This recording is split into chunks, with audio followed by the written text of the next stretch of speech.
It's time for Windows Weekly. Paul and Richard are here. We have lots to talk about. Paul has some thoughts about rewriting Notepad. The title might give you some idea. We'll also talk about why Microsoft quietly extended the life for Windows 10 and a little bit about expensive hardware. Yeah, it's the topic of the week this week on Windows Weekly. This episode is brought to you by Black Hat USA. If you listen to this show, you go deep on the technical detail. Well, so does Black Hat. For nearly 3 decades, it's been where the security industry's most rigorous research gets presented and pressure tested. More than 100 hands-on trainings taught by practitioners who actually deployed in live environments, not lecturers reading from slides. And hundreds of peer-reviewed briefings that go well past the overview into the real work across the 4 areas defining security right now: AI and autonomous threats, cyber conflict, systemic resilience, and identity. This year, Black Hat's Briefings Pass includes all keynotes and main stage access, plus business hall entry. You also get breakfast, lunch, Arsenal live tool demos, on-demand session access, and admission to the Midnight in the War Room screening. Black Hat takes place from August 1st to the 6th in Las Vegas. If you want the depth this show gets into in person with the people doing the work, this is the room, and we'll be there too. Prices rise on July 17th, so book before then. Use the code TWIT for $200 off your Briefings Pass at blackhat.com/US-26. That's BLACKHAT.com/US-26. Podcasts you love. From people you trust. This is Twit.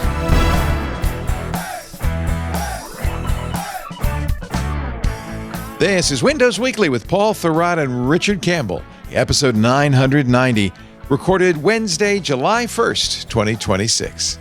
Don't be nostalgic for stupid. It's time for Windows Weekly, the show we cover the latest news from Microsoft. And here we are, our softies of the hour, Paul Thurrott and Richard Campbell. Paul is, of course, from Thurrott.com. Richard's from .NET Rocks and RunAsRadio.com, and together they form the dynamic duo of Microsoft journalism. I don't know how dynamic we are, but yeah.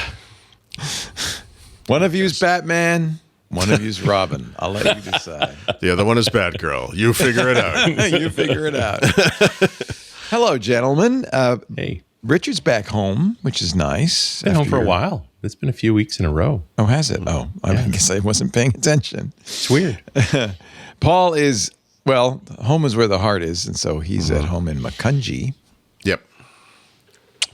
Yeah, he used to say home was where the property ownership is, but now he owns in both places. So what do you do? Actually, do you own in Macungie now? Yeah, we do. Oh, you bought one, huh? Mm-hmm. Good for you.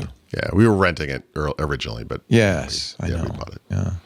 Yeah, well, I said to my somebody's wife, doing well with the subscriptions at Thurrott.com. Yeah, sure. That's all I can say. No, probably has more to do with Stephanie than me. But it's like I said to Stephanie last year sometime, or whenever this was, I was like, we're spending a lot more time in Mexico than we are in Pennsylvania.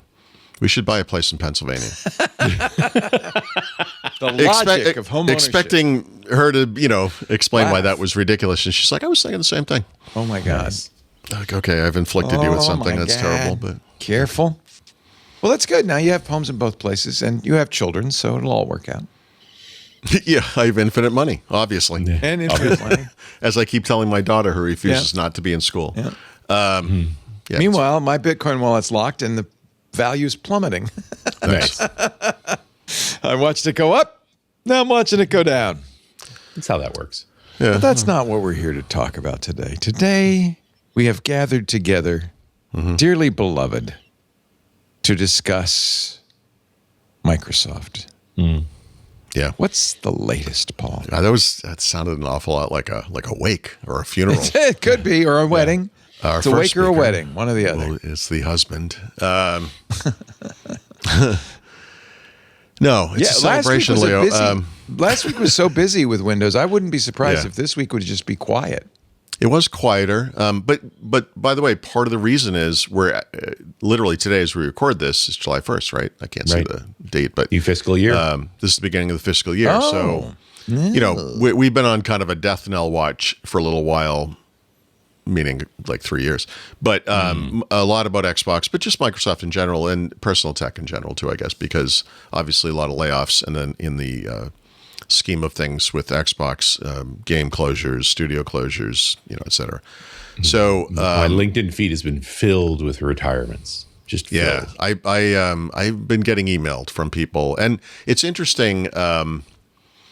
Someone, this is from I think it's like an internal Microsoft email thread, but it was basically the kind of takeaway I had a year ago build, like so a year ago May, when I was out there and it was all this terribleness going on. And they had done a series of really poorly done layoffs, including a set right before build opened where it was so bad that there were people who were supposed to man booths at the show who were gone, and they never, no one thought to figure out, They laid off everyone from a booth. Like we were there. It's like that booth never got built.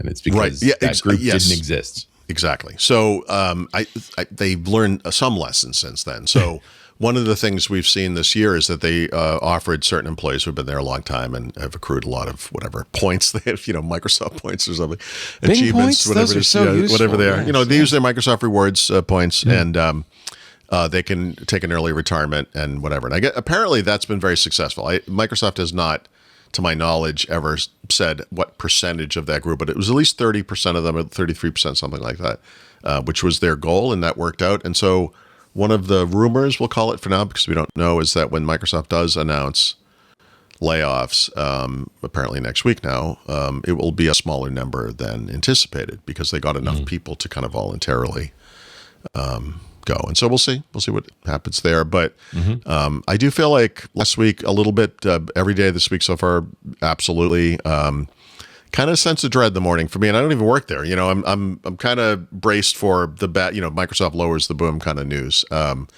each morning, and it hasn't happened yet. But well, I certainly heard a lot of reorg conversation going on too. So folks are things are being moved around. There seems to be it's like the frost giants are hurling stones at each other. Like there's lightning bolts up at the upper echelons, and and the folks further down are being pushed about as everybody loves to be evaluated. Everyone loves to be found lacking because of some arbitrary new rule that you have to get rid of X% of people or whatever the heck it is. Yeah. There was one person who had said, which is something I had sort of written maybe a year and a half ago, whatever that was. Like it's kind of worse being there and not knowing what's going to happen than it would be just to get laid off. Like at least that there's some certainty. I've certainly seen people doing retirement that way. It's like, I might get laid off. I might not. I'm going to control my destiny and get the hell out of here. Yeah. Right. Yeah. And I think GeekWire published a story maybe today or yesterday that was kind of that too. Some older guys who were at Microsoft for a long time were like, look, I was happy to be able to pull the trigger on my own schedule, sort of my own schedule, at least of my own volition anyway. So self-determination has some power to it. Yeah. It's too bad that we even have to talk about this, but 220,000 employees.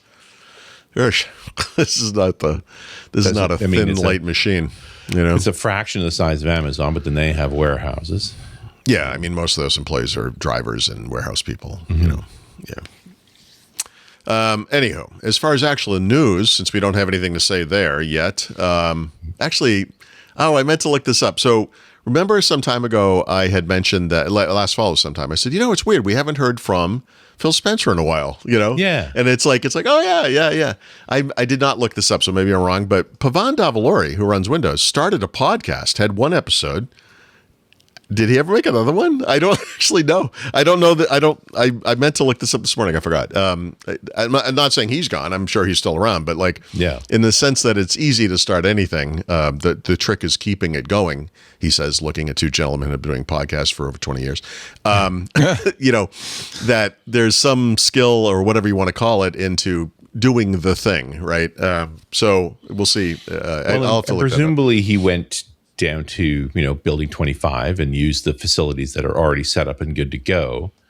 But that doesn't necessarily mean you can make the time to do it. Plus, there's always the question of his PR team decided this was a good idea. He did one, and when he came out of it, he says, "I'm never doing that again." And that could be. I've had all those experiences with folks. Yeah. He's not super into the spotlight. You can kind of tell that, but that's kind of what I like about him. generally speaking, that group, not him necessarily, but the whole group. And then Xbox, same thing under Asha Sharma, have been very good about, communicating what they're doing and providing little monthly recaps. Okay, here's all the stuff we fixed in Windows this month, etc. It has, it's been a nice little, couple of months, I guess we'll call it, so far. So I think he should make more videos, but I guess we'll see. Yeah, it also depends on how glib you are and how much scripting you want to do there. People pick up on the authenticity in that space. So maybe you're better at written, but maybe that's more your style. Yeah. So the format of the first one, which might be the only one, I have to look, was with an interview with Marcus Ash, who was a great guy. And I feel like just doing that sort of thing where you're letting people who are doing some work get out in front of people, which is nice. Right. It's always good when questions. Leadership puts somebody in front of somebody, right? I think that's great. So you could just do it like that. He doesn't have to be the one that communicates, hey, we did it, we won, mission accomplished, whatever. But just if you just do it just for that reason, I think it'd be good, so we'll see. Okay. Actual news. And interestingly, this occurred without any announcement whatsoever on Microsoft's part. You would have thought that this would have been a big deal, but sometime in the past week or so, they silently updated the page they have on the Microsoft website for the Windows 10 Extended Security Updates program, and they changed the date. Someone just went in and edited the year. So instead of ending in October of this year, it's now going to end on October 13th, it's October 12th, 2027. So this is my that problem thing with them doing this quietly is you wonder if it's a typo. Well, as I said that, I was thinking almost the same thing, except that now I realize they actually had to change two parts of it because the original date was October 13, 2026. Now it's October 12, 2027. So it seems purposeful. I did do one of those Wayback Machine things to see when it changed. Yeah. The most recent one I could see that still had the old date was in May. So it was sometime this past month. But yay. I mean, so that's great. And just so, people don't understand what this means or don't remember or whatever, if you have a Windows 10 PC and you either did not update to Windows 11 for your own reasons or it just does not qualify, Microsoft offered to consumers for the first time the ability to get extended support. I think they were originally planning to charge for it. They got some negative feedback on that and just decided to do it for free for a year. Right now, they've been doing this for businesses over several Windows versions now, probably for up to 3 years, where they escalate the cost year by year, which makes it prohibitively expensive toward the end. But this is the first time they've ever offered this to consumers. And of course, when you hear this, you're like, the initial reaction, oh, that's great. That's a really good idea. And then you're like, well, hold on a second. Like, what's going on here? Like, why, what's happening? And if they're going to be shipping these updates to businesses anyway, why wouldn't you just let people keep getting the updates too? I mean, what's the difference? But I mean, those updates are there, right? Mm-hmm. And then, of course, just the whole, are we really ready for this thing? I mean, as we were heading into that month and, Richard, I know, was wondering, like, are they actually just going to extend this, Yeah. And they didn't ever say that. And, the year, almost not a year, but, 9 months, whatever it's been, has gone by. No one's really talked about it. And they've clearly have gotten, I don't know if they use certain metrics or however they decided to do this, but they just quietly made the little change. Made the little change. And never said anything because I guess they don't want to necessarily encourage it either. But yeah, I mean, obviously they do want people on Windows 11. But it's also about paying for tech support, right? Like that Microsoft has to maintain people skilled in tech support for 10 for longer. Yeah, I mean, yes and no. I mean, if you're an individual, I don't know how many people are going directly to Microsoft for support. That typically is the responsibility of the PC maker, and by this point, they're off the hook anyway. I suppose they must offer paid incident, whatever. But I assume most of this is most people just don't bother. I do find it interesting that. You could right now enroll and it would be free and it would just work through the new time period. You don't have to have done it already. If for some reason you have a Windows 10 PC you haven't opened up in a while, you can throw that thing together and it could be supported through next October. The numbers must work for them that enough have moved, and the ones that haven't moved, it's enough difficulty that you're just like, keep supporting them then. I would like to insert a conspiracy theory into the middle of all these facts because what the heck? I wonder, of course, what this has to do with Windows 12, if that ever occurs. That does this say anything about the timing for some next major release of Windows, which may or may not be called Windows 12? Like, is this that thing that 26H1 becomes?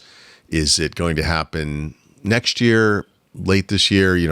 Is it done to line this up so that by the time Windows 10 is truly not supported, at least for consumers, there are still two major versions of Windows that are out there. Maybe. Yeah, you can make an argument for that by 20, they might have beta bits flowing around by 27. That sounds like a new cereal, maybe. Beta bits. Beta bits. Yeah, it's the type you get in a bag that's unmarked, but it looks like alphabets. And the shapes, they're not really letters, they're like mathematical symbols or like is that an umlaut? What is that? It's the cereal you can make cartoon swears with. You just play with your cereal and then you start laughing to yourself. Like a crazy person. Anyway, whatever. So this is good news. I mean, there's no way around that. It's good. It's good stuff. Good. It's all good. Yeah. It's good. And then in the Insider program, only one major development, I guess. They announced, as they've been doing, I kind of don't like this. I guess there are different ways to do this, but they announce a bunch of new builds all at once now in the same post, and then they don't really say much about what's in them in that post. So you have to go to all these sub posts to kind of figure out what it is. I know there's a lot of overlap, and I guess I sort of understand it, but it just makes the whole thing rather tedious. But the two main things that came out of this set of updates that date back to where am I? Is it Friday? Yeah, Friday. Is one, they're making this change, which I actually kind of wondered about because, and I'd been updating the book. I did an episode of Hands on Windows about this. If you have the new Taskbar experience and you go into Taskbar settings, they didn't change the name of the feature that has been in Windows 11 for a while, but never worked correctly. So if you scroll down to the bottom of tasks, is it the bottom? Actually, it's not the bottom. It's wherever it is in taskbar behaviors. It is the bottom. There is an option called Show Smaller Taskbar Buttons, which is accurate until now. Because if you turn this on, or if you just made it always on, the taskbar buttons would get smaller, but the taskbar stayed the bigger size. And it's like, guys, what? What's the point? I know. But in this new version of the taskbar, they didn't change the option name. But if you actually turn that to always now, or in the new version, if you have it, it actually does make the taskbar smaller. Okay. And I just thought that was kind of weird because it's not just the taskbar. So one of the changes that's in this set of Insider builds is they've changed the language of that. So in other words, instead of it being the old option, it actually has a new name where it's more accurately says, let me see if I can find this thing. Because I don't have this build yet, or I don't have this feature enabled yet, but I think it just says, it doesn't matter what it says. It's just more accurate. Basically, it says, it's just taskbar size. It's like small, large, or automatic or whatever. So good. That's good. But the other change is Microsoft this past, it was probably May, announced and then started implementing a new Windows Insider channel system, right? So instead of having dev, beta, canary, and release preview, they now have experimental and then 118 other sub-channels as part of a simpler Insider program. But the weirdness of this, and this is something that's really bit me a lot because, again, I'm doing these recordings for Hands on Windows, I'm writing the book or whatever, I want to see these new features. So you bring up either a new computer or reset a computer. You have to, until yesterday, basically, you had to go into settings, say, yes, I want to be part of the Insider program. I want to be part of the dev build, channel. You have to reboot the computer. You have to install the latest dev build. Then you opt into the new system, and then you can go into experiment, whatever it is. It's like this multi-step program. But they're actually changing that now so that now this is the default Windows Insider interface inside settings. So you will, in fact, see experimental and beta and not the old stuff. So that's good. So, I mean, that's good. I'm glad that actually came together pretty quick. So that's kind of nice. Well, there we go. Yep. And then as far as the rest of those builds, God help you all, I have no idea. I don't think there's much. I literally looked through every one of them. I was like, nope, nope. Oh, no, not there either. Okay. Yeah, it's not a lot going on. I don't know why. I'm kind of surprised. Maybe we're not at the end of the Windows segment or anything, but I'm kind of surprised you didn't mention the extension of Microsoft support for Windows 10 for another year. I mentioned that at the top of the show. Oh, yeah. There it is. Quietly extends the. You're so quiet, I didn't hear it. I'm sorry. Yeah, we've trumpeted it, but Microsoft didn't want it. They don't. Yeah, they don't. They didn't say anything. They don't seem to be super interested in talking about it. Which I guess I sort of get. Is it that they don't want people to do it? You think, or this that they? I don't think they want to call attention to it. I like when they kind of just quietly do the right thing. There was a long period of time, and I mean like 8 years something, or maybe longer, where you could bring in your old Windows 7 Vista, whatever product key, and it would activate 8 and then 10, and it worked like forever. And I think it might have even worked on 11. And they often announce deadlines on that, and I don't know if they ever turned it off. I wonder if we could find an 8 key, if we could still upgrade it. No, they did eventually turn it off, but it took them many years, and the original promise was 1 year. And it was nice. There was no reason to turn it off. Like, it did nothing bad for them other than retire old versions of Windows, which is really not a bad thing. That's a good thing. Yeah. Yeah. Yep. Well, ladies and gentlemen, I think we can pause briefly in this fabulous program to mention our fine sponsor for this segment of Windows Weekly, Zscaler. We'll have more Windows Weekly in just a bit, but I do want to tell you about the world's largest cloud security platform. We talk about AI on all of our shows a lot, so much so that we're getting email now saying, can you not? But it's the flavor du jour. And honestly, if you're in business, you're absolutely, you better be thinking about what you can do with AI, because I know your competitors are. The potential rewards of AI are just too great to ignore. But I would say there are also risks, and you don't want to ignore those either. The loss of sensitive data, sometimes even accidentally. And of course, there's attacks against enterprise managed AI. And then there's the issue of AI. We talked about this yesterday on Security Now, really giving the bad guys new tools, new opportunities, helping them to rapidly create phishing lures that are indistinguishable from the real thing. They can use it to write malicious code to automate data extraction. But I kind of want to focus on this whole thing about accidental loss of proprietary data through the use of generative AI tools. Last year, companies told us there were 1.3 million instances of social security numbers leaked to AI applications. Not intentionally. Nobody types in their social, but it's very easy when you're, giving documents to a chat bot saying, help me with this, to accidentally leak all sorts of proprietary information. That's why you need Zscaler. Zscaler is the most trusted AI security platform. In fact, 40% now of the global 2,000 companies, 40%, 40 use Zscaler. Zscaler is handling now 500 billion transactions a day. They're securing 500 billion with a T transactions a day. They have 9,400 global customers. And Net Promoter loves them. Zscaler has a Net Promoter score of more than 75. That's 1.5 times higher than the average SaaS. But so do Zscaler's customers. In fact, I've got one for you. Siva, he's the Director of Security and Infrastructure at Zuora. This is what he says about using Zscaler to prevent AI attacks. Watch. With Zscaler being in line in a security protection strategy, helps us monitor all the traffic. So even if a bad actor were to use AI, because we have a tight security framework around our endpoint, helps us proactively prevent that activity from happening. AI is tremendous in terms of its opportunities, but it also brings in challenges. We're confident that Zscaler is going to help us ensure that we're not slowed down by security challenges, but continue to take advantage of all the advancements. Thank you, Siva. With Zscaler Zero Trust Plus AI, you could safely adopt generative AI and private AI to boost productivity across the business. Their Zero Trust Architecture Plus AI helps you reduce the risks of AI-related data loss and protects against AI attacks to guarantee greater productivity and compliance. You can learn more if you go to the website zscaler.com/ security. That's zscaler.com/security. We thank them so much for supporting Windows Weekly.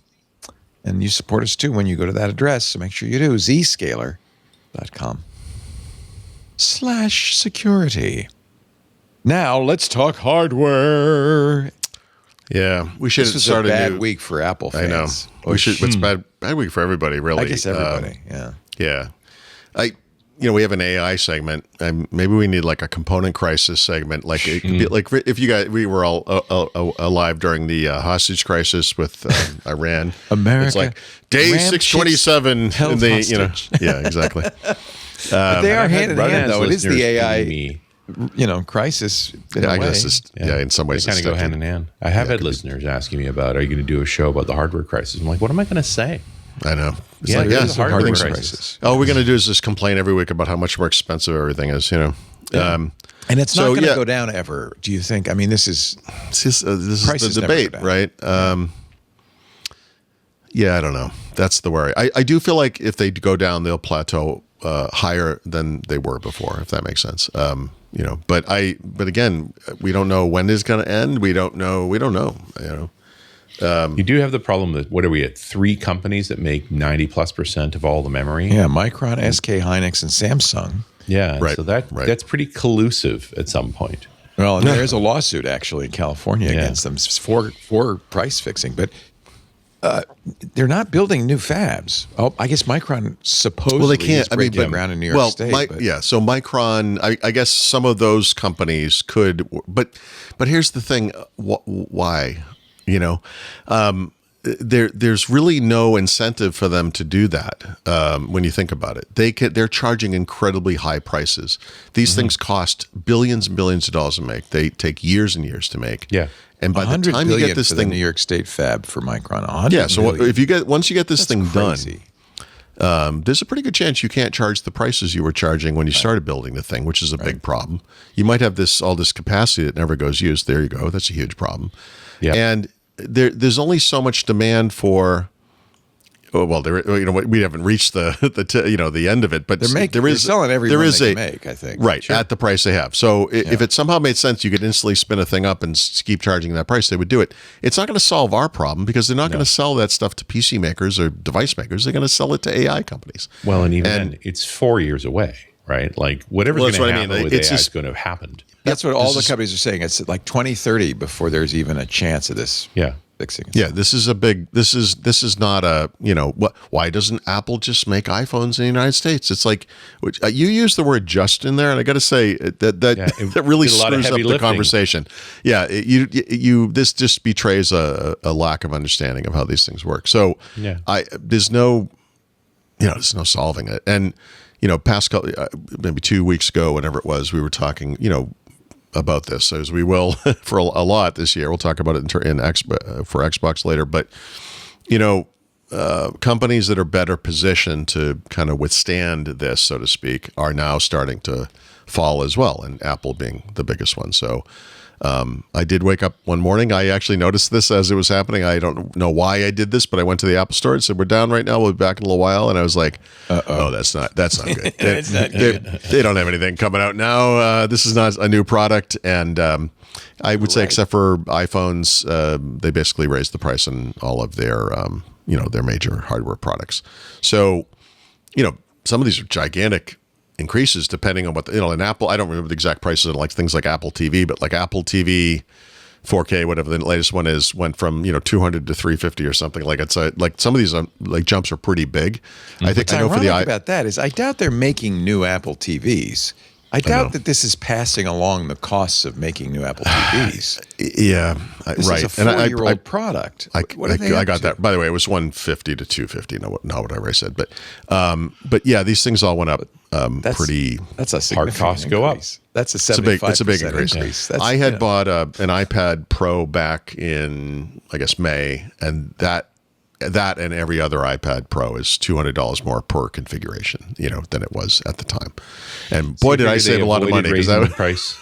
They didn't raise the price on the iPad, on the iPhone, because they're concerned about the iCry.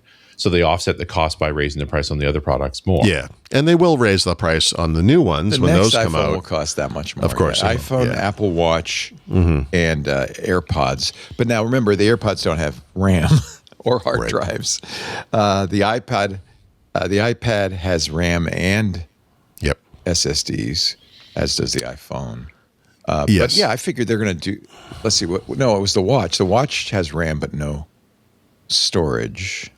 Anyway, must so have some watch, storage, phone, but- and AirPods yeah. did not go up. That's the only product that did Okay, go up. but I bet they all go up in September, right? Yeah, I think this is exactly. reasonable to expect. So here we are. This is the world. I mean, we have these smaller companies in the PC space like Microsoft. Not a big PC maker. We have big players: HP, Lenovo, etc. Apple.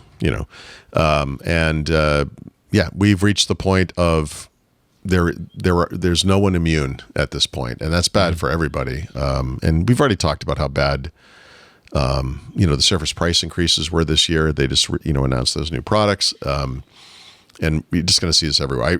I'll talk about this Asus laptop. This is a couple $100 more expensive than it was when between the time they shipped it to me and the time I wrote about it, the price of that went up. I mean, this is the world is crazy.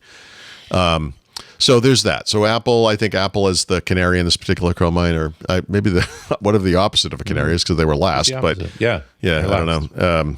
The guy who called in sick because he wanted to watch TV. I don't know. Whatever they are, there you go. So there's no escaping this. Is the bad news. And then The in the guys with Microsoft the best space, deals for manufacturing now also have to raise prices. So right. Yeah, what a world! Like big tech is not just terrible to everyone else; they're terrible to themselves. Apple doesn't have the ability to go to whatever supplier and say, no, you got to give us some of this, and say, no, we don't. We have someone paying a lot more than you over here. Sorry, it's incredible. So that's the world. These things are businesses. I mean, why doesn't Apple just suck it up and save us from that cost increase as customers? Because Apple is a company, not a charity, and despite their marketing, they're really in this to make money. So sorry, that's just that's the if world. you don't like it, you could buy somebody else's product. Who Could you? isn't raising prices? That's the Yeah. question. Yeah, exactly. Nobody. You're stuck. So that's that.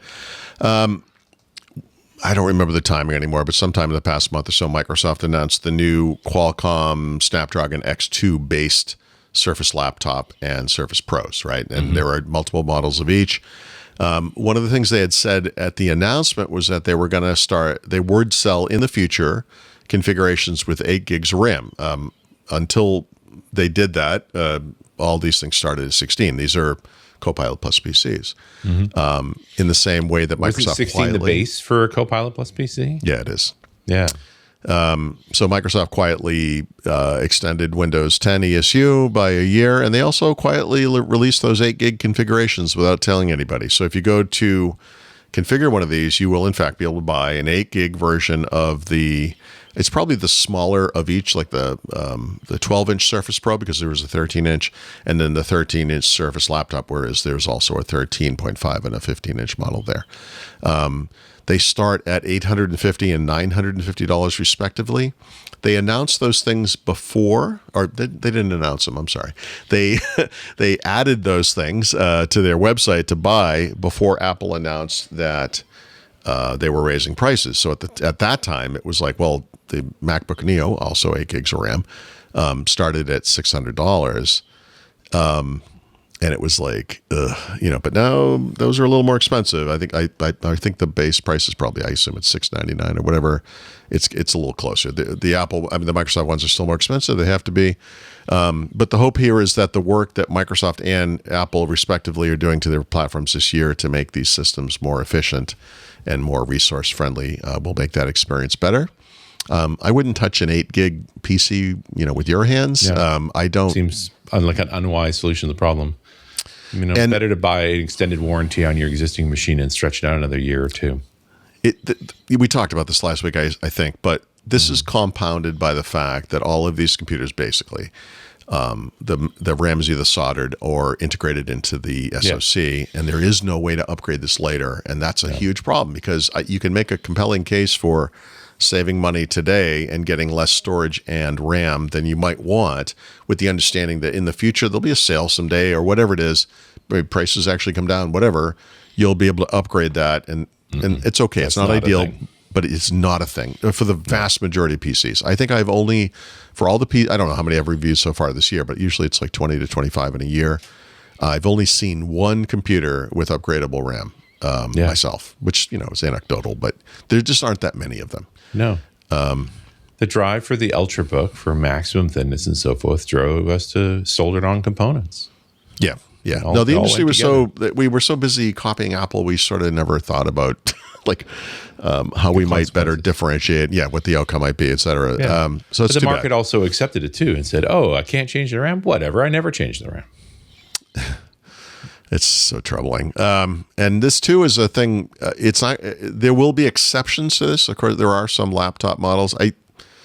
It's possible the laptop I'm using right now might be the one. I can't remember which one. This is a ThinkPad P1, which I think has that new. I think they're called CoDims, or there's a new name for it. But they're kind of a smaller, thinner, lighter, dim kind of card. So there are some, but this is very uncommon in the portable space for sure. The 8 gig like Surface Pro 8 gig Surface laptop, not super interesting to me, but you can at least configure those devices with more RAM and more storage at purchase time. You'll pay a lot for it. I mean, the $850 12-inch Surface Pro goes from $849 to $1049, so it's a $200 price increase just to get 16 gigs of RAM. Which honestly, for Surface, I have to say is pretty good. Like, that's actually not too bad, but it's still real money. I mean, it's kind of tough. Same thing on the Surface laptop. It's $949 to $1149. So, you have these options. You could spend over $3,000 on a Surface, and you could spend, I think, over $10,000 on a MacBook Pro right now if you wanted to. But God, The sad thing is, I'm not going to spend that kind of money, but I would love a Mac Studio that had enough RAM that I could run local models, because it's very good for local models. Yeah. They don't even sell them. yeah. So that will the top memory is now 96 gigs. They can't. Get the RAM. I'm not the Apple rumor guy, but I do read up on this stuff, and I don't remember date. I don't remember anything exact, but I know that is coming, and that might be a 2028 thing. But eventually, maybe it's like an M7 by that point, whatever the schedule is. But the plan is to have that kind of thing in the future, but it's not going to happen this year. I mean, you're not going to see that anytime soon. and which it must be griping Apple a little, because they have this hardware that's really well suited to it. They just can't get the RAM. You have to wonder if there's anything that can be done with Apple Silicon to make this work better with, less RAM, which is the big thing, the Gemini Nano model. I don't know.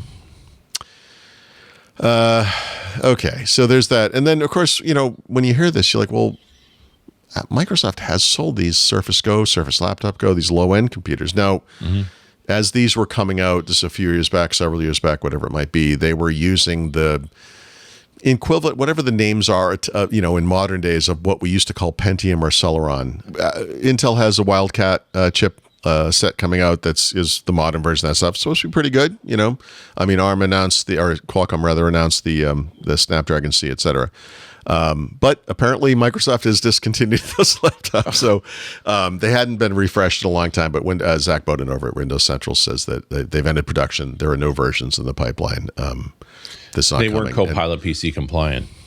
Yeah, and also Surface specifically, they're consolidating brands, right? They want to have fewer computers.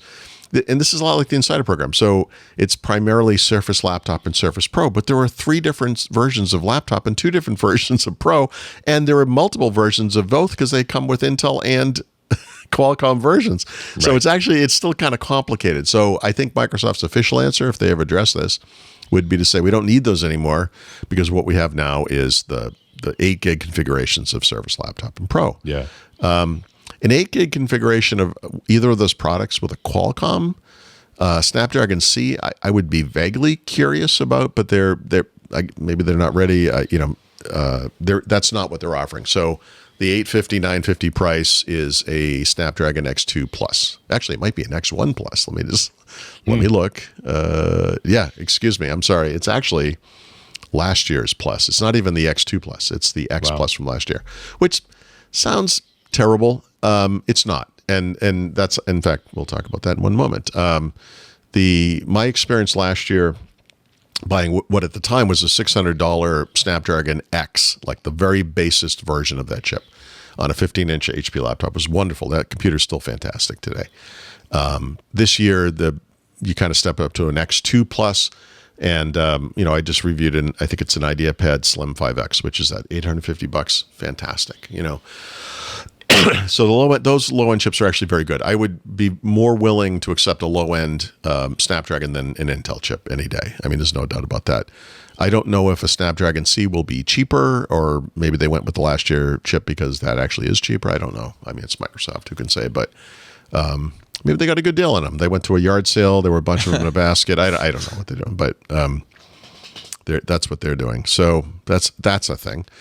But we'll see if this evolves. I don't know. And then I'm just mentioning this because, I just reviewed it. I don't usually call out individual reviews, but I have now had one experience with that highest end Snapdragon X2 Elite Extreme chip, and this is the one where they integrate the RAM into the SoC. It's not just soldered on. It's like dramatically faster access to RAM, right? Which I believe is probably a bigger deal than the chip itself, honestly. And for the reason I just sort of stated, which is that my experience over these past 3 years now with various levels of OGX, X Plus, X Extreme, and then X2 Plus Extreme, and now Extreme, X2 Plus, X2 Elite, and now X2 Elite Extreme, is that unless you're doing something insane, which I have never been able to figure out what that could be on an ARM computer, they just all kind of work really well, If somehow this thing magically played AAA games and it just worked, I guess you could make that case.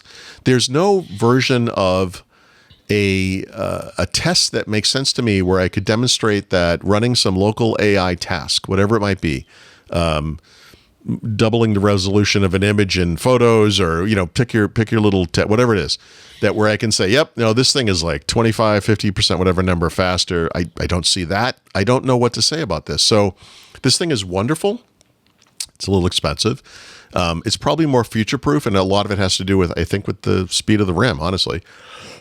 And the amounts, because these things started with 48 gigs of RAM, which is a curious amount. I think we can all agree, but now they have a 24 gigabyte configuration as well to kind of address the price increases. So I someday there will be a thing. Look, people can run benchmarks. I get all that stuff. I don't care about that stuff. I just use the thing, and I got to tell you, build quality notwithstanding, you go from a X2 Plus to an X2 Elite Extreme, and you're doing the same thing, whatever it is. Visual Studio, compiling, running an app. I don't use Photoshop, but Affinity, doing whatever with graphics, editing video, whatever it is. It works great on both. And I don't know what to tell you. Like, it's just not that different. I think the RAM matters more, which is, again, a problem right now because RAM is stupid expensive. I'm looking at specking a machine out, and it doesn't even tell me how much RAM I get in it. And the Asus. Oh yeah. Oh yeah. It's 24 or 48. That's 24 or 48, and and if you get the X2, I think it comes with 48. Like, you don't really have a choice. Okay. Yeah. So maybe we should now have a serious conversation about how much RAM you really need. Well, what bothers me about amount of RAM is more. Yeah. So we've always said that, but now you can't get more. No. So I still believe that. Look, for anyone listening to this show, and it's 16 or 32 or more. I mean, no doubt about it. The thing is, when Apple announces something like a MacBook Neo, and everyone's like, "Oh my God, I can't believe it's only $500 or whatever the price was." Like, this is like, I don't mean to demean it in this way, but this is what Chromebooks are for. Like, a Chromebook is not typically used all day long, every day, although some people do, as a computer. It's a secondary device. It's like you're mostly on your phone, but sometimes you need the big screen and the keyboard and all that kind of stuff. And that, to me, is what the MacBook Neo is. That is, to me, is what any 8 gigabyte machine is today. That's not a all day long, every day. You sending a kid off to school for 4 years, start with an 8 gig laptop, is a punishment. Yeah. That is not right. But that's the Neo. A lot of people buy Neos. I know, and that's why I don't recommend that, because for high school, maybe, you think? No, not for any amount of time, because it's just a future-proof issue. Yeah, if there was some way to configure it with 16. If that was just an option, which it will be, right? The Next year or generation whatever. will be 12, but Okay, that's fine. That's a step up. Whatever it might be. I mean, there's always like these, not always, there's often these weird amounts. Like when I bought my Surface laptop, and again this year, it's like 16, it's not 16, 32, 64. It's like 16, 24. You're like, what? 32, 48, 64, right? So like, okay. Yeah. So you get these half steps, right? And that's fine. Anything is better than 8. 9 would be better than 8, but whatever. Anything is better than that. And if your goal is to actually use this thing all day, use the computer, not just have the computer and use it sometime, but use it's 8 gig is not enough. yeah. This is what I liked about Copilot Plus PC. It established an acceptable baseline. 16 gigs of RAM, 256 gigs of storage, which that actually is kind of low. And then Apple did the same thing later that year when they came out with the new generation of Macs later that year. 16 became the baseline. And that's the right number, except now excuse me, I'm sorry, my throat is dry here. You need it's too some bad. more. You need some RAM. He's low on RAM. There it Low is. on RAM. Ram in the throat. Yep. 2 nanometer water. Yeah. So, but I mean, it depends on what obviously there are look, some people do need more. This is the fact, right? Some people Right. do, and they know who they are. Maybe they're gamers, maybe they're engineers, scientists, programmers, whatever. Most people though overbuy, and they do it because of a just in case kind of a situation, right? It's like, you never know. You said the words future proofing. Yeah. But to me, that's the happy medium. I mean, because we, leaving out the fact that you cannot upgrade. Sorry, I don't know what's going on here. It's that's something you do have to think about. So I don't know, 4 years in high school, 8 to 12, would that make the difference? Yeah, maybe. Sorry, I gotta figure this out. Just take a break. Take It's a perfect break, time. and we'll come back with more in just a minute. Sorry, Paul coughing. I know. I don't know what's going on there. That's all right. It's relentless. I'm going to do an ad. That's what I'm going to do. That's why the ads are here, to actually separate the, give you guys a break. In other words, they used to say that the newspaper news stories were just there to separate the ads. And I think that's still true to some extent. Our show today, not true. No, you matter, Paul. You matter to me. Our show today brought to you by Cohesity. This is a new sponsor, and I'm really excited about them. I'm sure in your back of your mind, you're thinking, well, I know that it's inevitable at some point we're going to suffer a cyber attack, but I don't want to think about it right now. But if you're a business leader, if you're a security leader, it's probably best not to put that off, but to think about what happens if you get attacked. After a major cyber attack, I would suggest that recovering everything right now isn't always the fastest path back to business. Cohesity would say the immediate priority is restoring a trusted operating core. So the minimum systems, data, the minimum processes that you need to keep the mission critical operations running, do that first. That's why Cohesity champions what they call the MVC, the minimum viable company. I love this idea. It's a framework for defining, protecting, and recovering what matters most first. If you scramble to get it all back up and running, it could be a long time. Look at Jaguar Land Rover, more than a month. More than a month. That's why it's so important to focus on the minimum viable company. MVC helps organizations identify, and you do this before, by the way, you do this now, before you get attacked. Identify the essential applications, the data, the people, the processes that you're going to need to serve customers, to maintain communications. You don't want to just drop off the face of the earth, to protect revenue and to meet your critical obligations. This is a new way of thinking, I think, about resilience. The MVC provides a clear recovery target, enabling teams to focus resources where they're going to have the greatest business impact.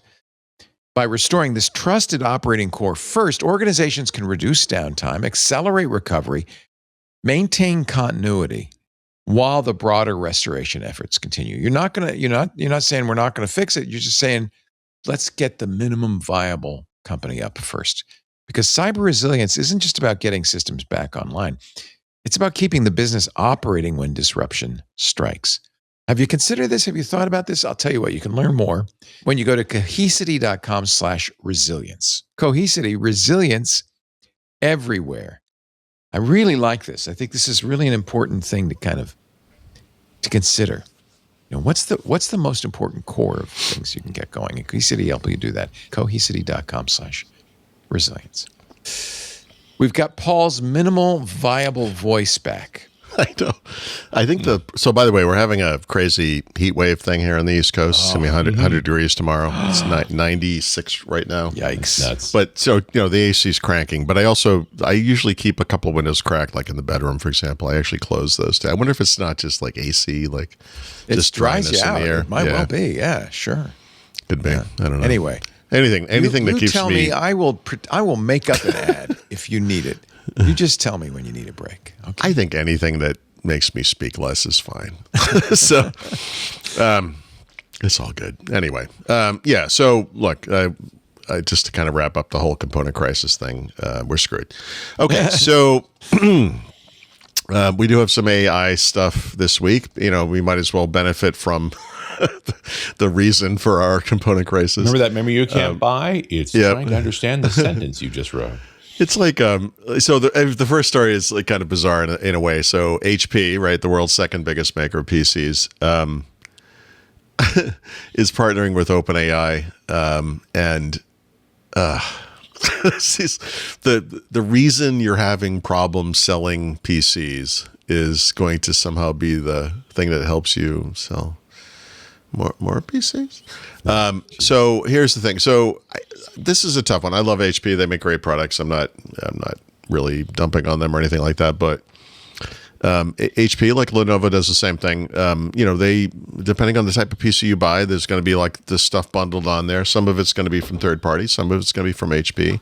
Some of it's going to be useful, and some of it is not. And if it's a consumer PC, there's going to be more of that is not stuff, right? The crapware, as we call it. One of the things both these companies are doing, which this kind of thing has always bothered me, and it bothers me more, I think, with AI, is they have AI chatbots of their own that use whatever on the back end. It doesn't matter. Who cares? Nobody wants another chatbot, and I will never understand this. I just don't quite get this. But their partnership with OpenAI isn't just about making that chatbot better. In fact, we're not entirely sure exactly what it is. What they're doing, because they can't really be specific yet. This is something that's going to kind of evolve over time, but they are looking to provide a AI-based experience. Of course, this is their words: store, partner, chat, and voice experiences. So this is something where customers and partners can get answers more quickly, complete whatever workflows, et cetera, et cetera. And then internally to kind of help with, customer service and whatever else. And they've been evaluating the OpenAI frontier model since, I think, February, if I remember correctly. Super complimentary about it, which is a little whatever. But we'll see. They did also hint. Yes. PC sales are down. They're probably going to do some layoffs. But if you call them AI layoffs, then your stock price goes up. Yeah, I didn't read this, but I think it was Ford that had laid off a bunch of people months ago, blamed AI, and they're like, back. Yep, just kidding. We need those guys back. I think we're going to see some of that. You're doing it in the wrong order. Like, you get the automation working, show that people are actually redundant because they're not doing anything more, and then you lay them off. Lay them off, and then we'll figure out the AI thing. Yeah, It's this is not. scam. It's bad leadership. That's just bad decision making. That's stupid. Yeah. I mean, the upside is you get a quarter showing, look, AI worked, our incomes are up because we laid a bunch of people off and it reduced our costs. Right. Then the next quarter, when nothing works and your customers are all pissed, you have to get them back. I mean, obviously HP is not talking about layoffs right now, but we'll see where that goes. But the difference between HP and the other two big companies in the top three of the PC market, Dell and Lenovo, is that Dell and Lenovo both still have their server and now what we would call cloud data center business. Right. HP, remember, split off. So there's HP, as we're calling it, which is computers and printers, and then there's HPE, HP Enterprise, which does that other half. The data centers. Yeah, It's not half. It's like 75%. Okay, but they're their other thing.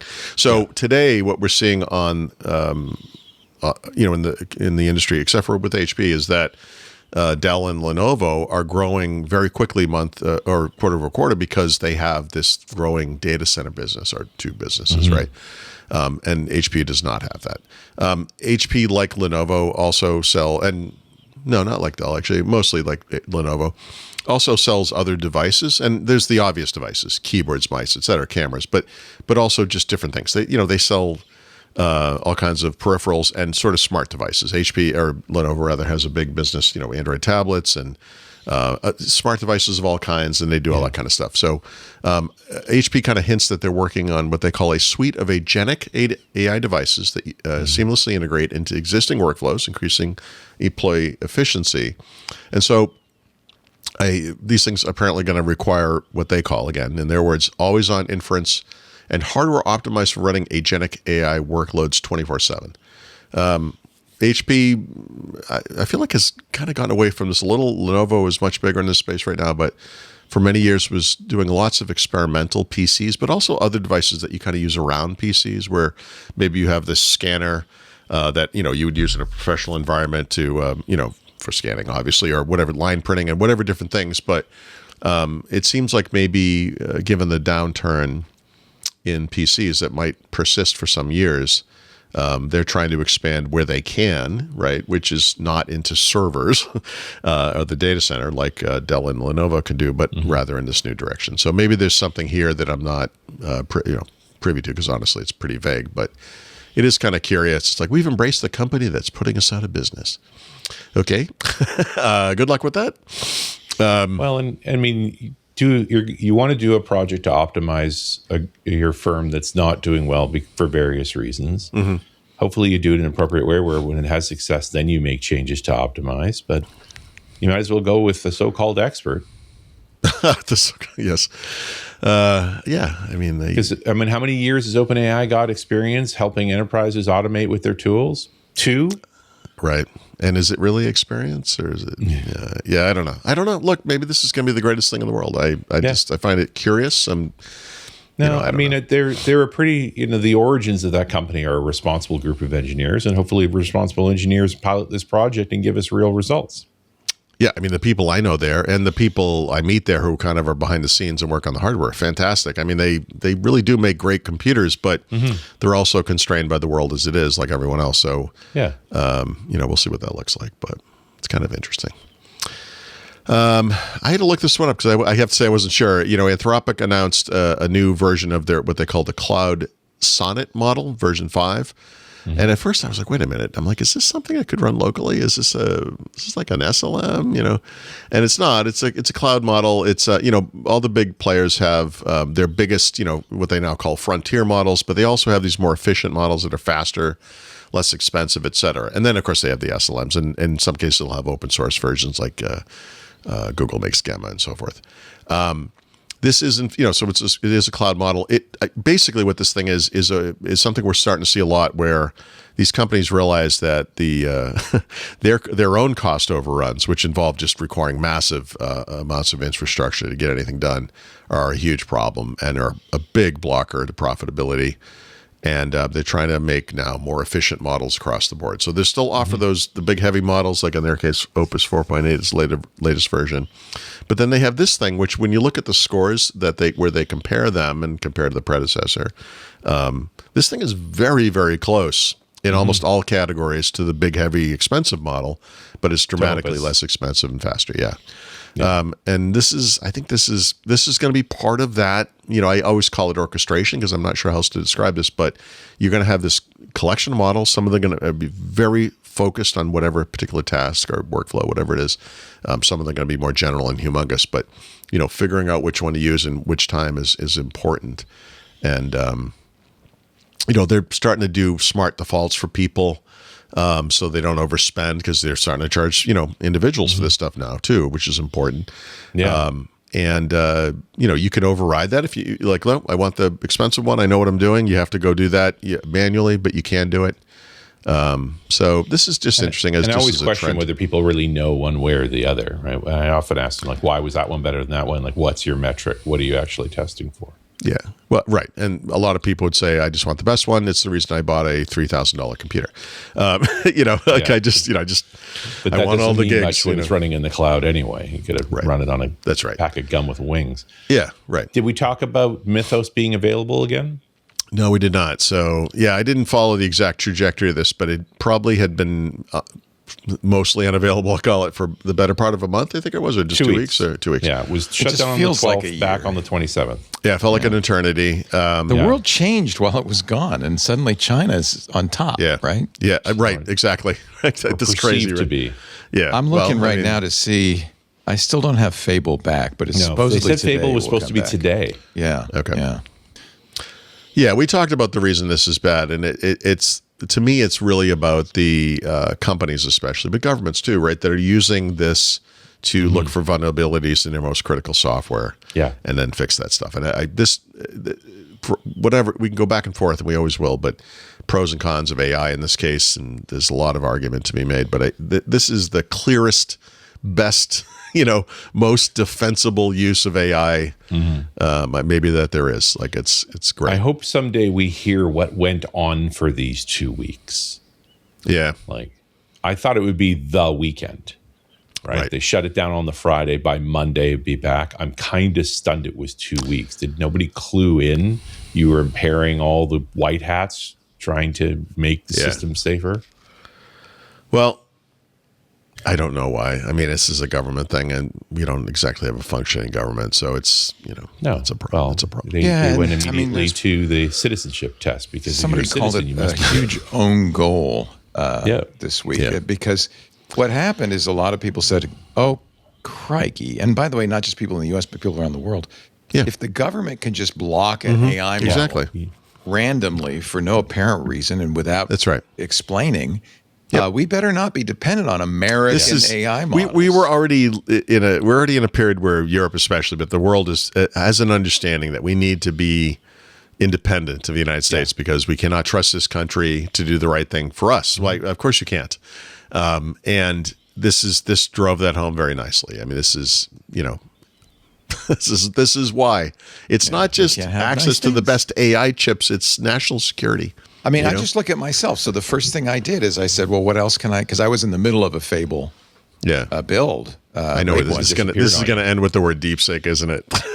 You're like, Well, DeepSeek's actually really good. Veep, I've been using course that. it is.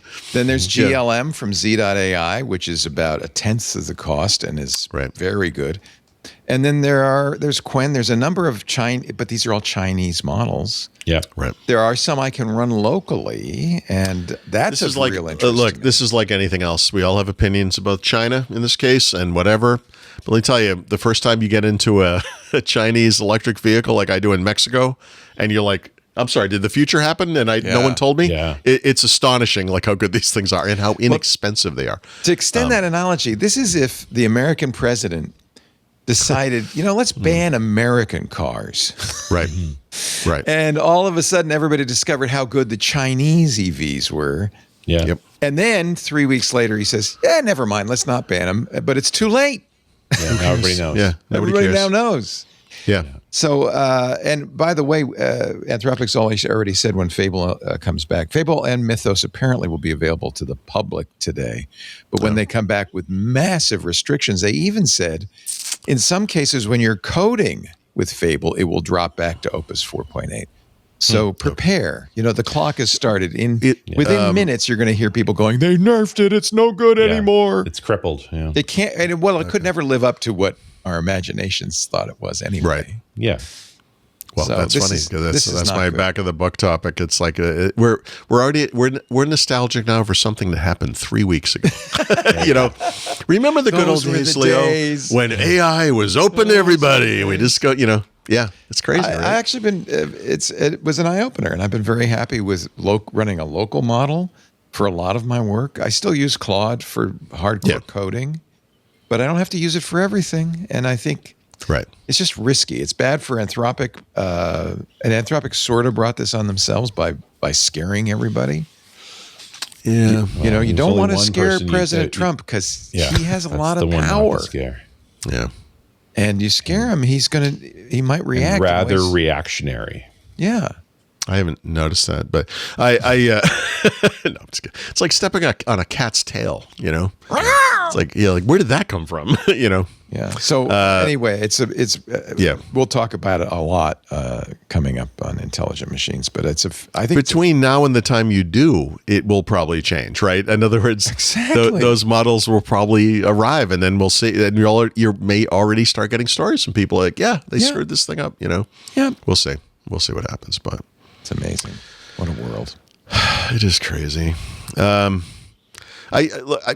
Logically, anyone who knows even a little bit about this stuff, all of us certainly, and people listening, whatever, you know, can look at the world the way it is and understand that as AI improves, local AI improves, you know, that the gap between the two is probably going to shrink. That at some point we get to that, what I think of as like the good enough scenario, whatever. I talk about ideally you have a system that's orchestrating the movement between those two plateaus or whatever, so that if you need it, you know, it's like the CPU boost thing they've just added to Windows. Like for 1 second, you get the full power and it goes right back down, so you don't screw up your battery life in this case. You know, we're going to do that with AI, but you know, a lot of the early third parties is maybe fourth part. I don't know how you just talk about this, but like you have browser makers is a typical example. Companies you've never heard of that are making these little AI things, you know. And when you use something like, you know, I'm not calling these companies out. I don't really use this stuff, but you know, Brave, whatever, might put AI in their product, or Firefox is doing this stuff. And you know, your initial reaction to this, if you actually use it, is like, you know, it's like, okay, it's doing the thing, but it's not very good. It's like a child's drawing compared to our, you know, Leonardo da Vinci thing or whatever. But those things, you know, but now 2 weeks have gone by and they're getting a lot better. So sometime last year, Proton, for example, released Lumo 2.0. This is not a local AI thing. This is actually cloud-based AI, but it's, you know, Proton, so it's privacy first, et cetera, et cetera. And that's a good example of a thing where, you know, I tried it out and I was like, okay, you know, like it's doing the thing, it's doing the chatbot thing, it's okay. You know, there's a free tier for this, like there are for a lot of AIs, and then there are these paid tiers you get through whatever Proton subscriptions, et cetera. But they just released a major new version of this one, and it has all the keywords, you know, memory, projects, right? What they're calling custom Lumos. This is 3 years ago. We would have called this oh my God, I'm going to forget the term. Remember Microsoft, custom GPTs? Remember we called, very briefly, we called them this, remember? Right. I remember those. These words, yeah. 6 So months that Microsoft sold it to individuals through what was Copilot Pro briefly, and then they took it away, and then they took Copilot Pro away too. But you know, it's multimodal. It's you know, it does all the stuff. So this, you know, I'd say this is a good example. You have to, you know, you're going to pay for it most likely some amount. I mean, it's less expensive than big AI or whatever. But this is an example of something where it is in a good place, and it does meet many needs. I can't say most. I don't really know what all needs are, but and this is how this stuff is progressing. And so this is tied. This, by the way, European. They're tied into that EU sovereignty directive that they're working on there. They're a big player in this space. So in this little tech space, right?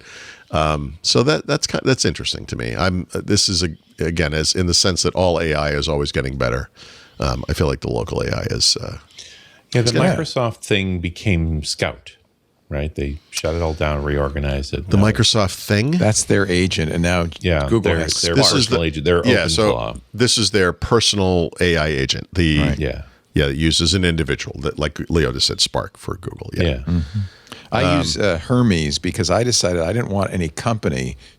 So this is going to become more of an issue too, is privacy. The companies now are snarfing up everything you send to it, everything in the prompt, all the copy, They're sending stuff that you send to someone else. They're just grabbing the bits as they fly by. I mean, they're just rapacious. So people are more concerned about this. And so that's why, by the way, Microsoft and Google are creating their versions of OpenClaw. They don't want you to use something local. They want you to do everything on the cloud, right? Mm-hmm. That's better for them.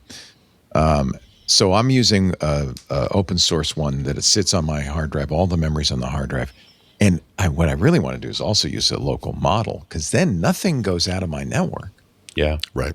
Unfortunately, local models are quite not up to the But I think they're going to get there. yet, I mean, but but again, they are. they are going to get there. You know? I'm using one now that I'm very, very happy with, and it's all I need for 90% of what I do. I'm not good at this kind of stuff, but the Sonnet 5 I mentioned earlier is it's like a 1 million context window, if that makes sense. I'm not really the language. It's 1 I'm a billion, little off. probably.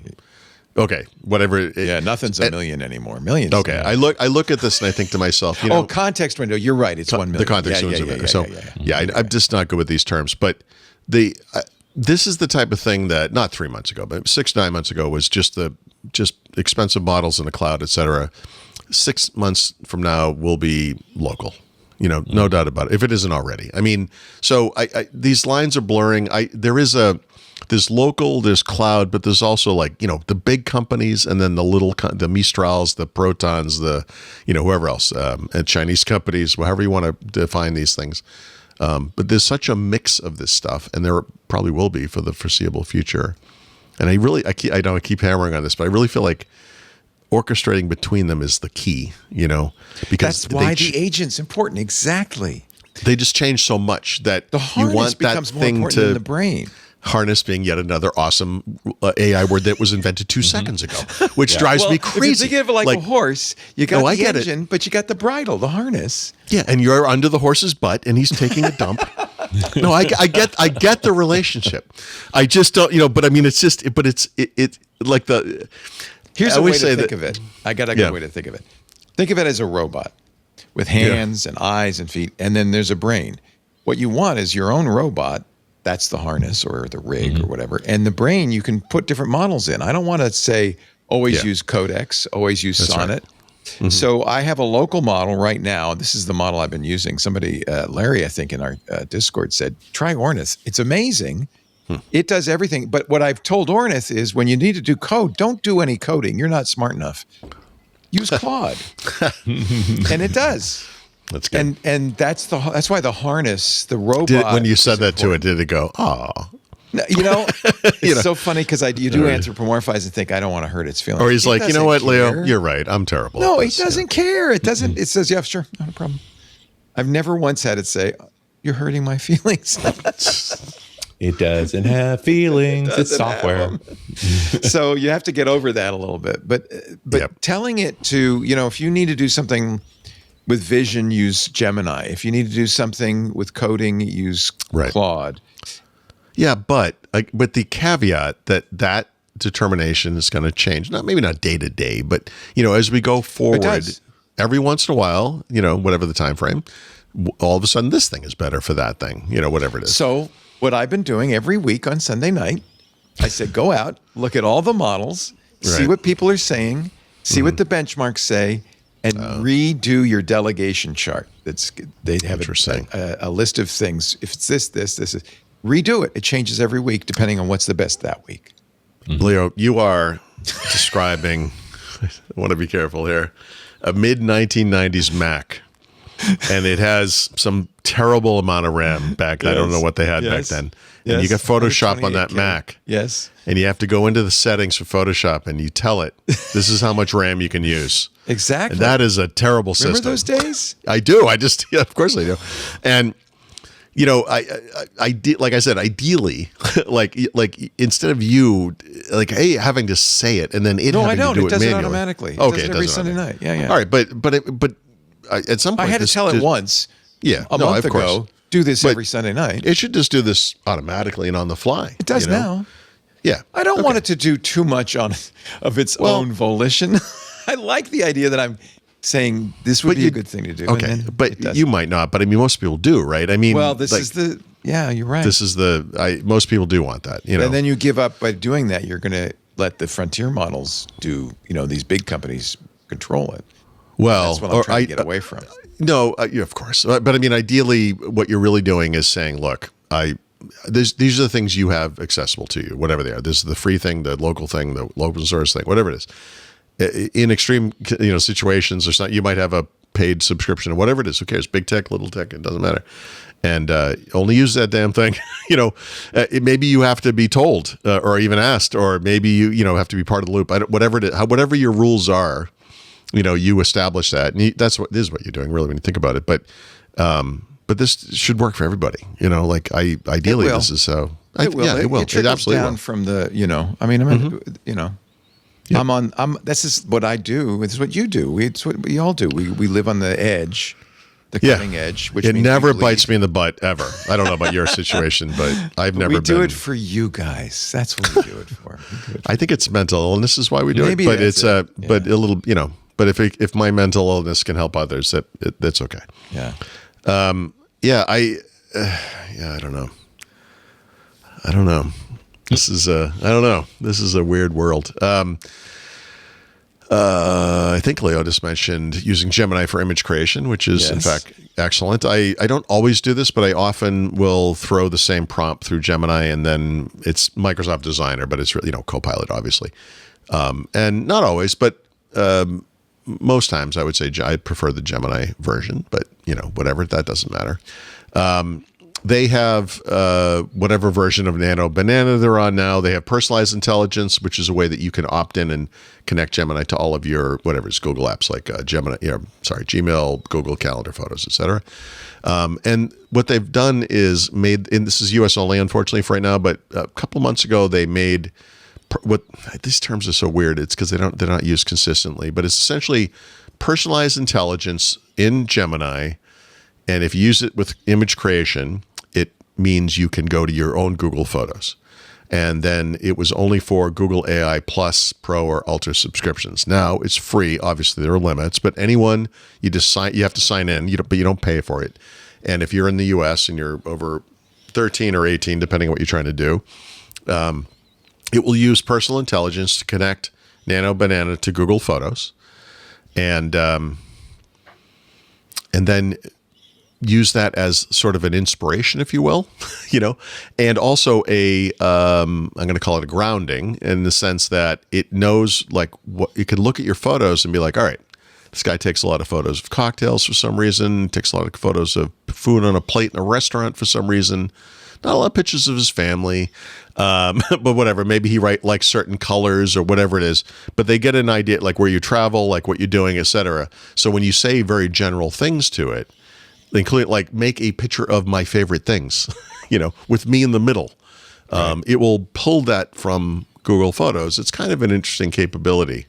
If you're a narcissist or no, but I mean, maybe you're you want things to have a certain style or whatever. And if you have a certain style, I do not. But it's kind of an interesting idea. And at least it's free. And I assume within 2 seconds it will eventually be international as well. But interesting stuff. And this is the gut check moment. You're going to connect Gemini to your Gmail. You're going to connect it to your calendar. You're going to connect it to it already knows what you're watching on YouTube, I guess, or Google does. But that's a scary little moment. You ever see someone grab the remote of your TV and turn on your YouTube, and you're like, oh crap, here we go. There are going to be questions. I never leave my YouTube logged in for. Yeah, right. It's if I want embarrassing. to use YouTube on the phone, I cast it on the TV. I cast it from the phone. Yeah, you're smart. But yeah, mine is just it's ridiculous. I don't know how my wife puts up with me. Anyway, the point is, but you can open this up to Gemini and have it have a little peek at your soul. And you can do that or not do that, I guess. But it is interesting that this is a thing. So anyway, there's that. Notion continues to amaze me in some ways because I keep waiting for them just to be like, look, you've been using this damn thing for several years now. We've never charged you a cent. Come on, man.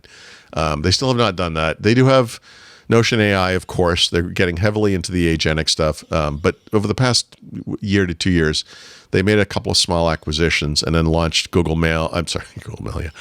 Mail, and Notion Calendar. These things to me have never kind of fulfilled what I perceive to be the promise of them, because really what they both are front ends to Google's services. They're just like a kind of a way to, it's honestly a way to get into that ecosystem so that you can then migrate over to their ecosystem is kind of how I see that. So Notion as the all-in-one does everything app You can have those views inside of that app. You can have the standalone apps, et cetera, et cetera. But they never pushed that either beyond Google. So if you wanted to use, an Outlook calendar with Notion calendar or whatever, or Outlook with Notion Mail, you cannot. It's always just been Google. And then they announced this past week that they are, in fact, winding down Notion Mail in September. Could you explain this? Because I read this and I don't really understand why. So I can explain it in the sense that I didn't understand why they announced it, because the way they announced it, it was just like, so you've created a front end for another service? I don't like why, and I think the reason is what I said. I think it's really about, there's this Notion as a sort of a little tech company. Google is very much a big tech company, very popular. Gmail's very popular.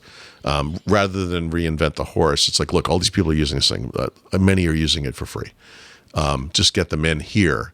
And then what we're going to charge them for really is not Notion Mail, right, or Notion Calendar, because there's no value there per se, but rather for Notion AI. And that AI will do things against the data that's in Gmail and Google Calendar that you might want to use in the projects or notes or whatever it is you're doing in Notion, right? And that, okay, there's some sense to that, I guess. But I don't understand how it never expanded beyond just Google. That never made sense to me. If you're going to have a third-party email client, it should support email, not Gmail. Yeah. It's weird. But they're getting rid of it. Their excuse for this, I actually do not buy. Let me see if I can find this quote. Yeah, what they said was, we Notion launched this with the belief that, the inbox was blah, blah, blah, whatever. But what they say is that now that their own agents have gotten more capable, we're seeing more users, they don't say how many, hand off email workflows to the agents. And so over half of Notion Mail users are managing email without ever opening their inbox. Oh, that's interesting. I suspect that most people who use Notion Mail never open their inbox either. They just don't use it. So I don't. That's the real problem. I don't really understand it. But so what was it? It was an interface to Gmail. Yeah. So if you know how Notion looks, like Notion has this kind of minimalist look to it. So Notion Mail and Calendar have that look and feel, but for email and calendar respectively. They're standalone apps, like on the web, on mobile, I guess on desktop as well. But I think Mail was Mac only, but I'm not really sure. But they're also integrated into Notion itself, the main app, right? So there are the views and ways to access that stuff. To me, what this was all unnecessary. I sort of appreciate they were trying to make a Google Workspace alternative that would be cheaper, or not Google, whatever. That's a useful thing to try. But really, what they're using Gmail for here in Calendar is a data source, right? And in the context of whatever you're doing with AI and Notion, if the primary data source maybe is your Notion notes or whatever projects, whatever you're doing there, you're going to then have a selection of probably thousands of other potential data sources, which will be, or not be, but could be, whatever email you use, whatever calendar you use, whatever data, who cares? And Slack chats and whatever it is, who cares? So they should have gone into more plugins, not fewer. This maybe should have always been just a plugin, right? I guess keeping people in Notion was the idea. Like Notion, they were expanding the notion of what Notion is, meaning we're gonna have these three main apps maybe, and that made sense for about 2 seconds. But I look, the Notion app, the core app, that the core thing that Notion is obviously super successful. They're doing great with it. And the thing we're managing this show from. So yes. And I've tried so hard to get rid of this thing that is so successful and works so well, and it just never works. It just never makes sense. I will keep trying. Not because I hate Notion. This is what I do. But Notion has withstood every assault, every challenge. It's always been great. These other things, though, I just never really saw the point. And I go back and look sometimes, and I'm like, I just don't get it. It does make sense to use Gmail, like I said, as a data source within Notion, especially if you're using Notion AI or the agents they're doing now. So that makes sense. Justifying it's like, well, people were managing their email with agents. Like, really? Like, okay. I mean, I don't know what your email is like. I would love to have an agent. Man, I'm looking at mine now. It's terrible. I'm going to look away from that. It's like, I wish that maybe there is a way. I don't know. Who can say? But I doubt that people were, just interacting with Notion agents instead of their email. I think, I wonder if the mail stuff was just costing them money and not making them anything, and that's probably time to turn it off. I don't think it ever. Yeah, it just didn't make sense. So, but in the end, referencing AI makes it look like you're competent. Exactly. And by the way, for whatever it's worth, AI gets the blame for everything. The credit and the blame, right? Depending on the situation. It's like Notion AI might be great. I actually don't know. I'm not dumping on it. Their need to have a business model and make money I have no problem with it. Mm-hmm. You would be sad if the product went to work. Yeah. I mean, there are definitely alternatives, but yeah, this still, to me, is still the one I like. I mean, I have some thoughts. Do you want to hear my thoughts? Yeah, I do. Okay. Because I noticed Anthropic has announced this Claude Slack thing. They call it Claude Tags. Same idea. And I think it's the same goal with Notion, which is if they can provide, and who knows what AI model they're using. They probably don't have their own. They're just interfacing to somebody's frontier model, right? But if they can provide a way to do it inside where you put your data, whether it's Slack or Notion, then they get access to your data. That's right. And that's gold for them. And that's that same conversation about privacy that we had earlier. Is I'm not sure I want to give them that. The sort of Microsoft-focused approach to this, which I think Richard will appreciate, is that, as is the case many times, Microsoft was actually kind of onto this pretty early. If you think about what Loop is, one of the ideas there is that you can move to this new thing and use this as an app if you want, but you can also use these components anywhere, including where you are now. And that, and then, take it even further back. I mean, the idea behind one of the ideas behind Microsoft Teams, the other one being let's kill Slack, was that we have this ecosystem of whatever. And we know that people today in our ecosystem are using, they live in mail, they live in Outlook. This is the center of their world. But there are these younger employees who look at this thing like it's grandpa's Oldsmobile, and they're not interested in this. And so instead of forcing everyone just to move to this new model, we're going to let people do both. And so you could have people working on whatever projects, collaborating, and the old email guys could do this through Outlook. The newer young kids, the hipsters, whatever, could do it through Teams in chat and do all that kind of stuff. And Microsoft's actually pretty good at this. I mean, they kind of saw this. They don't always nail the implementation, maybe, or however you want to say that. But and it's not that the Loop or Team/whatever model, Outlook model has anything to do with AI, but to kind of apply it to the AI era, you at some point, and then probably 2 seconds from today, if you spend your whole day in Slack, you'll be doing this stuff from Slack, and maybe you're accessing the Notion data source, but you're doing it from Slack. You could do it in the reverse direction. You live your day in Notion, and you have Slack, and you have email and whatever data points, and because this is your UI. I mean, everyone who makes anything related to productivity right now is trying to figure out a way they can be the center of your world, and they're all going to in this new AI era, and they're going to try to get you to connect to the things you use elsewhere so that you can stay in this thing. And I think that for Notion, what they've done on some level is smart, but the goal is still the same. It's like we want to keep you in Notion, and the more interoperable you make it, the more possible that is. If that makes sense, because I'm not sure it makes sense to me, but I think that's what I think that's what I meant to say. Something to that. In the PC world, we had a phase where everybody was building their own machines. Yeah, and except for you, Richard, most people realize that it's fine and better, maybe even cheaper to buy a built machine. It's cheaper and it has better warranty. Yeah, it changed, I think we're in the right? build your own AI era now. Yeah, where the right. hobbyists are doing their own thing. Actually, that's an excellent comparison. The first PC I owned was one I built. And the reason I built it was because I didn't have any money, and that was cheaper. Right. Yeah, I could use an Intel 386SX chip, and it was cheap. And you got to choose everything. I had to choose everything. That's the way it was. Like I didn't have a good place to buy all this stuff, but I bought a bunch of crap and whatever. I put it together a computer and it worked somehow. And that made sense until it didn't. Right. For most people. And you're right. That's exactly what's happening with AI. Building those machines last year, which I'm glad I did, but it cost more. Like they've learned anybody who still wants to buy components will pay a premium, and they that's even before the markups hit.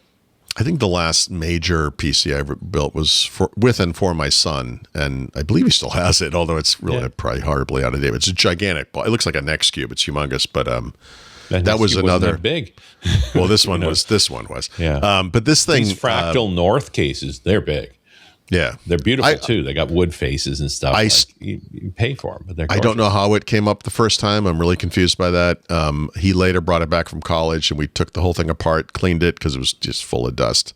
Put it back together. It came up again, and I was like, "Wow, that's a 2 for 2." I don't know, I don't know how that happened, but it seemed like it worked. It worked fine. I mean, it was good, but yeah, you don't do stuff like that. It's I don't know.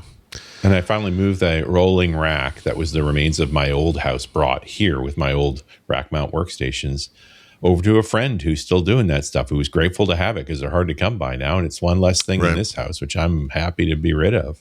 Yep. You know, and I got to tell you, every time I looked at these Fractal North cases, like they're very pretty. You know, it makes a difference. Stuff that's nice to look at. Yeah. Did you ever get on the, are you getting a Steam machine? Speaking of, probably not. I don't play games religiously enough, and I'm part of the PC Master Race anyway. Like, I mean, it is a PC. It's, you know. Yeah, I already have one. I have a very nice one. It's got a 5090 in it, right? Like, I'm good. Oh yeah. Are you suggesting that that's better than integrated graphics? Now, do I have a dear friend who's an ex-Valve employee who lives in wine country and insists that I come and spend a week or so with him every year, no matter what? Typically, when the wine season is on, and will certainly have more than one of these because he's that kind of guy. Right. Yeah. He's also got the PS5 and the PS5 Pro if you want to compare. So I will get a chance to play on a Steam machine probably this fall. I am curious about it. Yeah. Well, if you want to go wine tasting, brother, we'll go up there to Kelowna. I'm not a big fan of wine or gaming. But you didn't. Sorry, when are we going?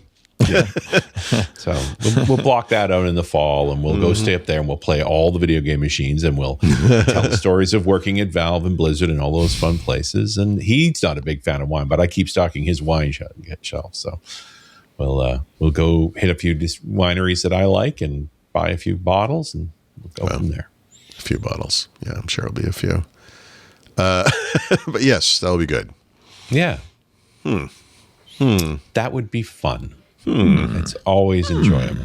They're talking all coming about down here in a couple of weeks because we have a whole bunch of friends, including my wife and I, whose birthdays are all in July. So we're hosting the big July out of control party, which will be nice on the property. So yeah, I'm good.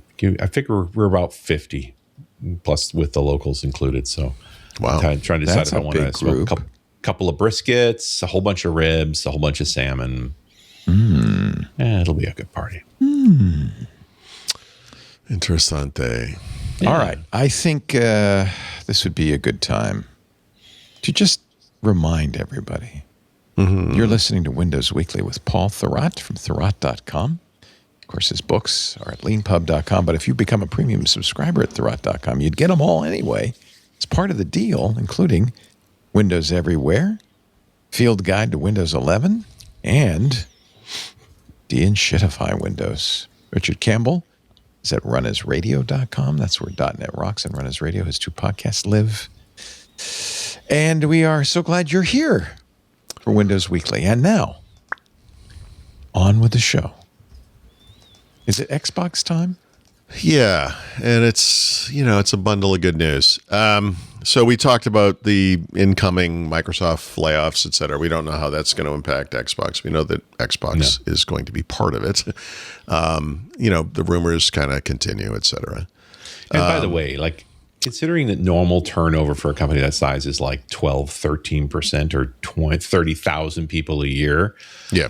This is silly. So this is literally playing press games to talk about a layoff of 5,500 people. Right. So if the rumor is correct, 2.5% of the workforce, which is 5,500 people, it could be less than that actually, which is lower than expected. I don't remember any numbers, but I mean, I feel like last year there were multiple layoffs, and a lot of them were high single-digit percentage. This is smaller. It doesn't mean it's the end of it, right? This is the problem. No, they seem to have now had a routine policy. But for Xbox specifically, it's not just like we're losing people from teams. It's this is a vast collection now of game publishers, game studios, designers, programmers, game makers of all kinds, right? Game titles, game franchises, and a lot of these things are up for grab. And this is the problem. So we're waiting to see what happens where. We have this hope that, at least in some cases, that Microsoft can do the right thing, so to speak, by letting those employees, those teams, those studios even leave and go on and continue the thing they were doing, maybe. And this is the weird. It's kind of weird financial part of it. Obviously these things are assets of whatever kind, and these things being games and franchises and so forth. But if you're just going to cancel and stop doing the thing, is it harmful to let the people who are working on that thing just take it and run? Does that make any sense on a spreadsheet somewhere? I don't know. And maybe it's a case by case thing. We'll see what happens. There will be acquisitions, other companies might hire some of these people. Obviously we'll see, but right now it's all kind of up in the air. So, in keeping with the Apple price hikes, it's almost like Microsoft saw the news, was like, all right, let's raise Xbox prices again. They are raising Xbox prices again. So they're discontinuing the high-end 2 terabyte Xbox Series X model, which they released, I think just last year. Currently priced at $800, is going away. And then all these consoles are going up by 100 to, I think it's 200 maybe, or maybe 100 to 150, depending on the model. So we have Xbox Series S in 512 and 1 terabyte configurations, and then Xbox Series X in a digital and non-digital, meaning there's an optical drive, configuration, 1 terabyte.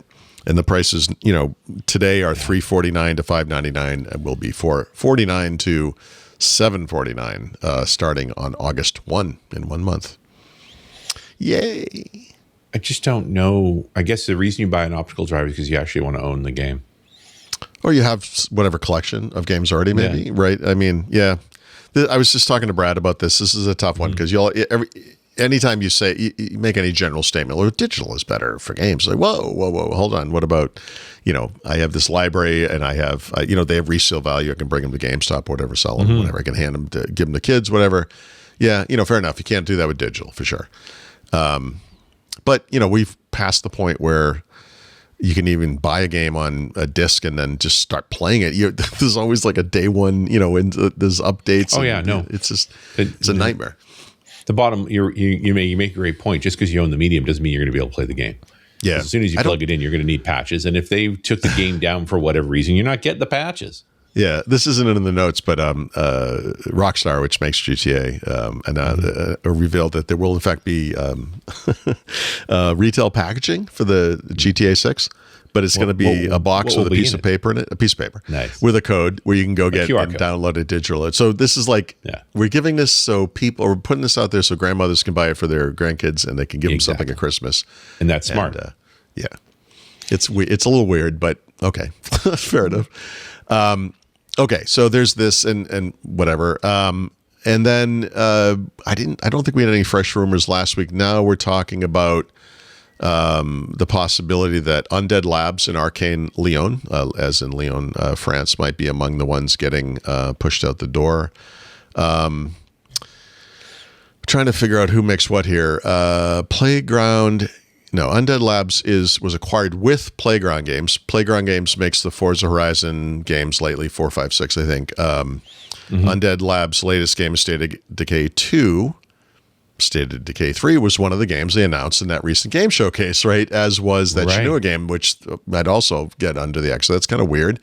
And then Arcane is those guys made, or at least Arcane Lyon is Dishonored, which is a pretty good series back in the day. Deathloop, which I never played, and Blade, which is the Marvel graphic novel series, graphic comic series. The Wesley Snipes movies, where Blade, the vampire with the sword.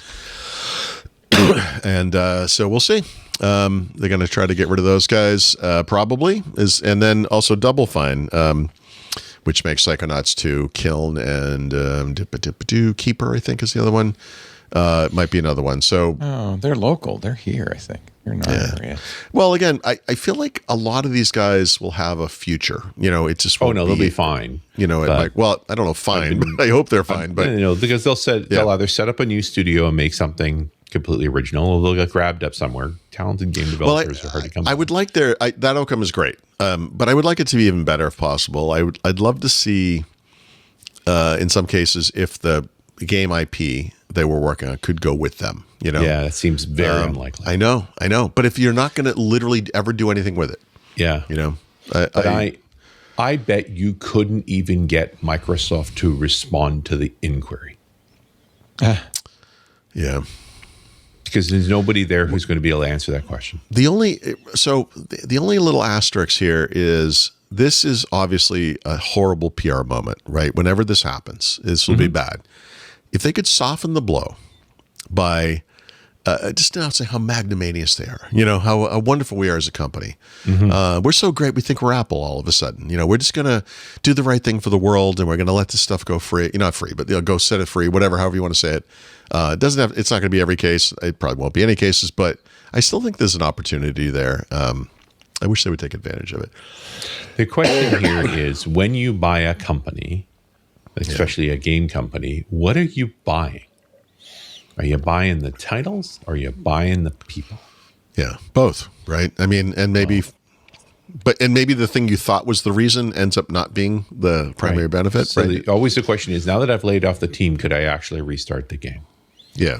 Well, this is the opposite of this was came out of a question somebody asked me, which is why wouldn't Microsoft, Sony's failing with Bungie, why not just bring them back in house? And it's like, guys, it's been like 10 years. Longer, I think.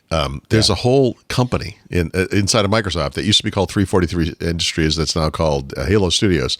That is probably hundreds of people have been working on this thing. They have transitioned to a new gaming engine that is not the old Halo engine. Yeah. And now you're saying we're going to bring back those people from yesteryear and try to integrate them into this? There's no way. There's no way. Well, and therein lies the game. Yeah. So you may hang, and so I would argue it's not even the games you've bought or the people. It is the title and maybe the art. But even then, you're going to rebuild everything if you restart again. These are you're buying these are assets essentially. Like But here's the bigger question: is at what point do your shareholders get angry with you? Mm-hmm.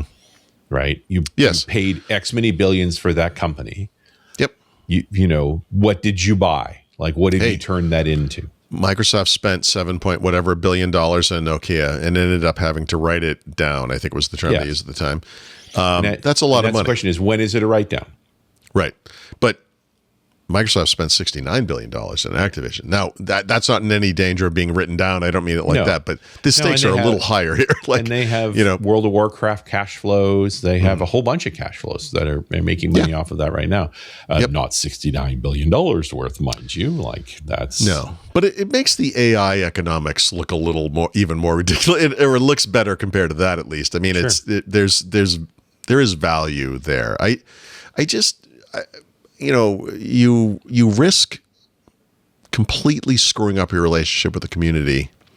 I think that one's flown. Yeah. Okay. Maybe it is right. Yeah. Okay. Fair enough. The real question here, I'm not even debating whether they're going to serve the community well, right? Or they're going to serve the product well. I'm not even talking about that. At what point do the shareholders actually get angry? At what point do you actually have to call it a write-down? What do you have to get rid of? And this is what I'm saying. They're never going to let the IP go because that's the cover for not being a write-down. Okay. So I 100%, I agree with you. Microsoft, just like Apple's not going to not raise prices because that's the right thing to do. They're a company, not a charity. Not a charity. Microsoft, however, is in kind of a weird place right now where they might do the right thing for the wrong reason.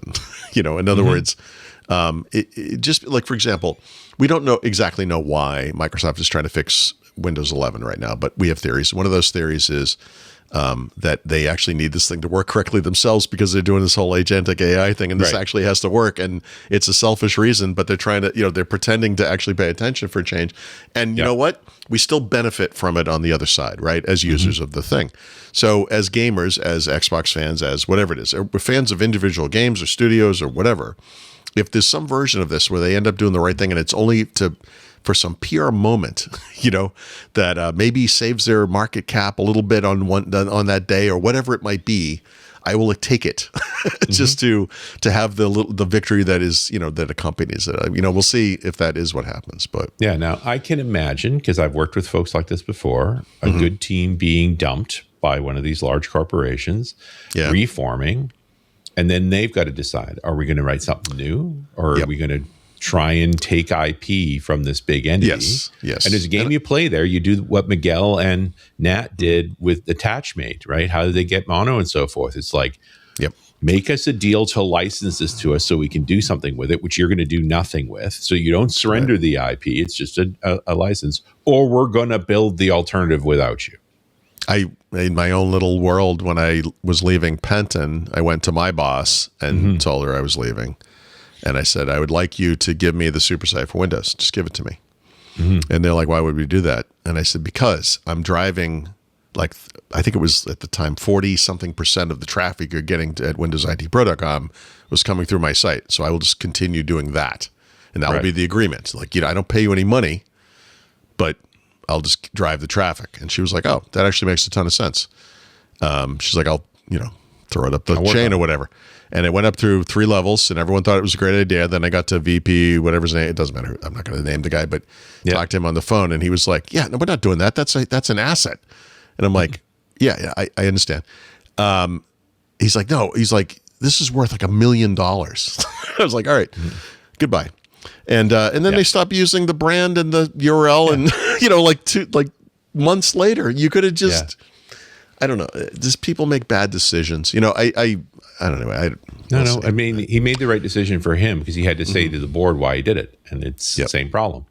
Better to let the asset rot than make it valuable somewhere else. Yeah, that stinks. And I swear to God, that's the same situation with these products. Plus, I also know gamers well enough to go, they'd rather write something new anyway. I was thinking that as you were saying it, I feel like for a lot of these people, and it was case by case, but you'll have some team of game makers working on whatever titles, and now you're laid off, and your game is not happening, and it's going into limbo, and there's nothing. And you're like, look, we love working together. We're going to keep doing this. And it's like, that thing we've been talking about it, over dinner every night. They always had a game in their pocket. There's always, I do think there's going to be a lot of that. And there's no game better than the one you haven't written yet, because every game you have written sucks.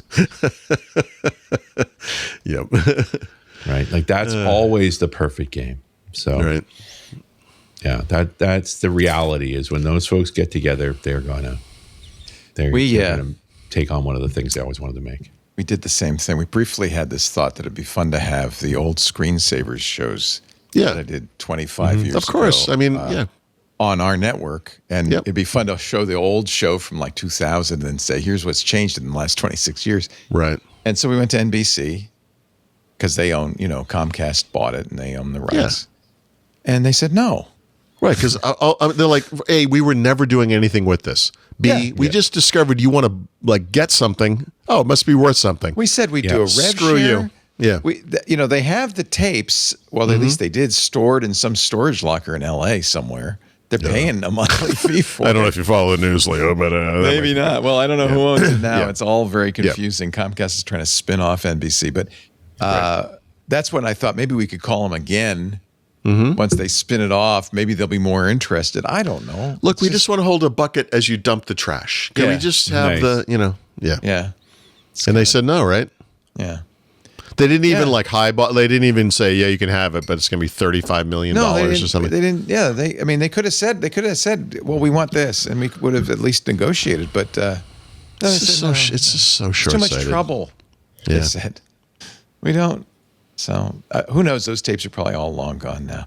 A lot of them have been pirated and put up on YouTube. You can see a lot of old episodes on YouTube. But it would be nice to have the original masters. God, of course. Put them back up with commentary or not, whatever. And obviously, you're the ideal outlet for that. I mean, it's Well, this is what happens when you don't own your own content, right? Yeah. Right. That's right.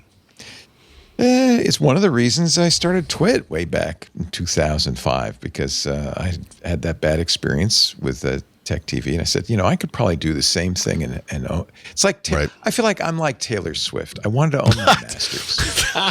That's interesting. This is what you're saying is that Twit as a organization is Tech TV Leo's version? Leo's version. Exactly. Is that what you just said? Exactly. You nailed it. Okay. It really is. I just trying to make sure I understand. It really is. All right. We couldn't get the masters, so we thought we'd start over. There you go. That's funny. Unfortunately, I don't remember the melody, so we had to. Right. I guess that's technically what Thurrott.com is as well, but yeah, it is, right? It is. Yeah.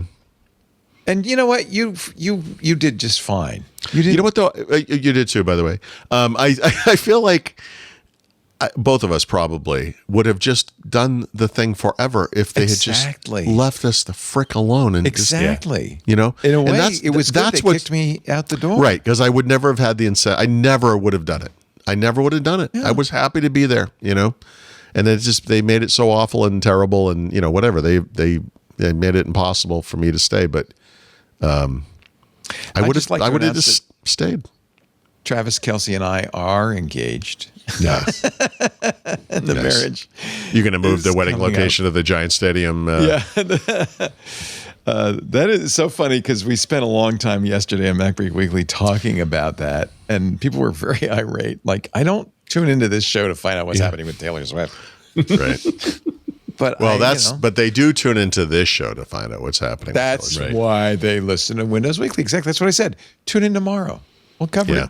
Yeah. Actually, I would like to, just before we get to the back of the book, because that's what's coming up next, but I would like to take this opportunity to give us a little plug for Tech TV, Leo's version, a.k.a. Twit. Now, yes, we have ads. We've actually done business-wise a lot better than Tech TV did. That lost Paul Allen, who owned it at the end, hundreds of millions of dollars. We've never lost money because we couldn't. I didn't have Paul Allen's fortune to spend. So we've always been profitable. But here's the thing. But in order to do that, we've had to scale back. We had a big studio. We got to a smaller studio. Now we're in my attic. We had lots more shows. We've cut back to just the basics. And I just because we're bootstrapped. But thank goodness the club came along. Lisa had this idea back in COVID. As advertising started to dwindle, she said, why don't we have the audience support us to the extent they are willing to and can? And it's made a huge difference. And I want to thank everybody who's a member of the club and invite you, dear listener, who, if you're not a member, and I think if you're hearing this, you're probably not, to join. What do you get? Well, first of all, it's $10 a month, $120 a year. There is a 2-week free trial. There are also corporate and family plans, so you can have multiple members at a discount. But what you get for your $10 is ad-free versions of all the shows. You don't even get this plug. You get access to the Club Twit Discord, which is a really fun hang with some really smart, interesting people.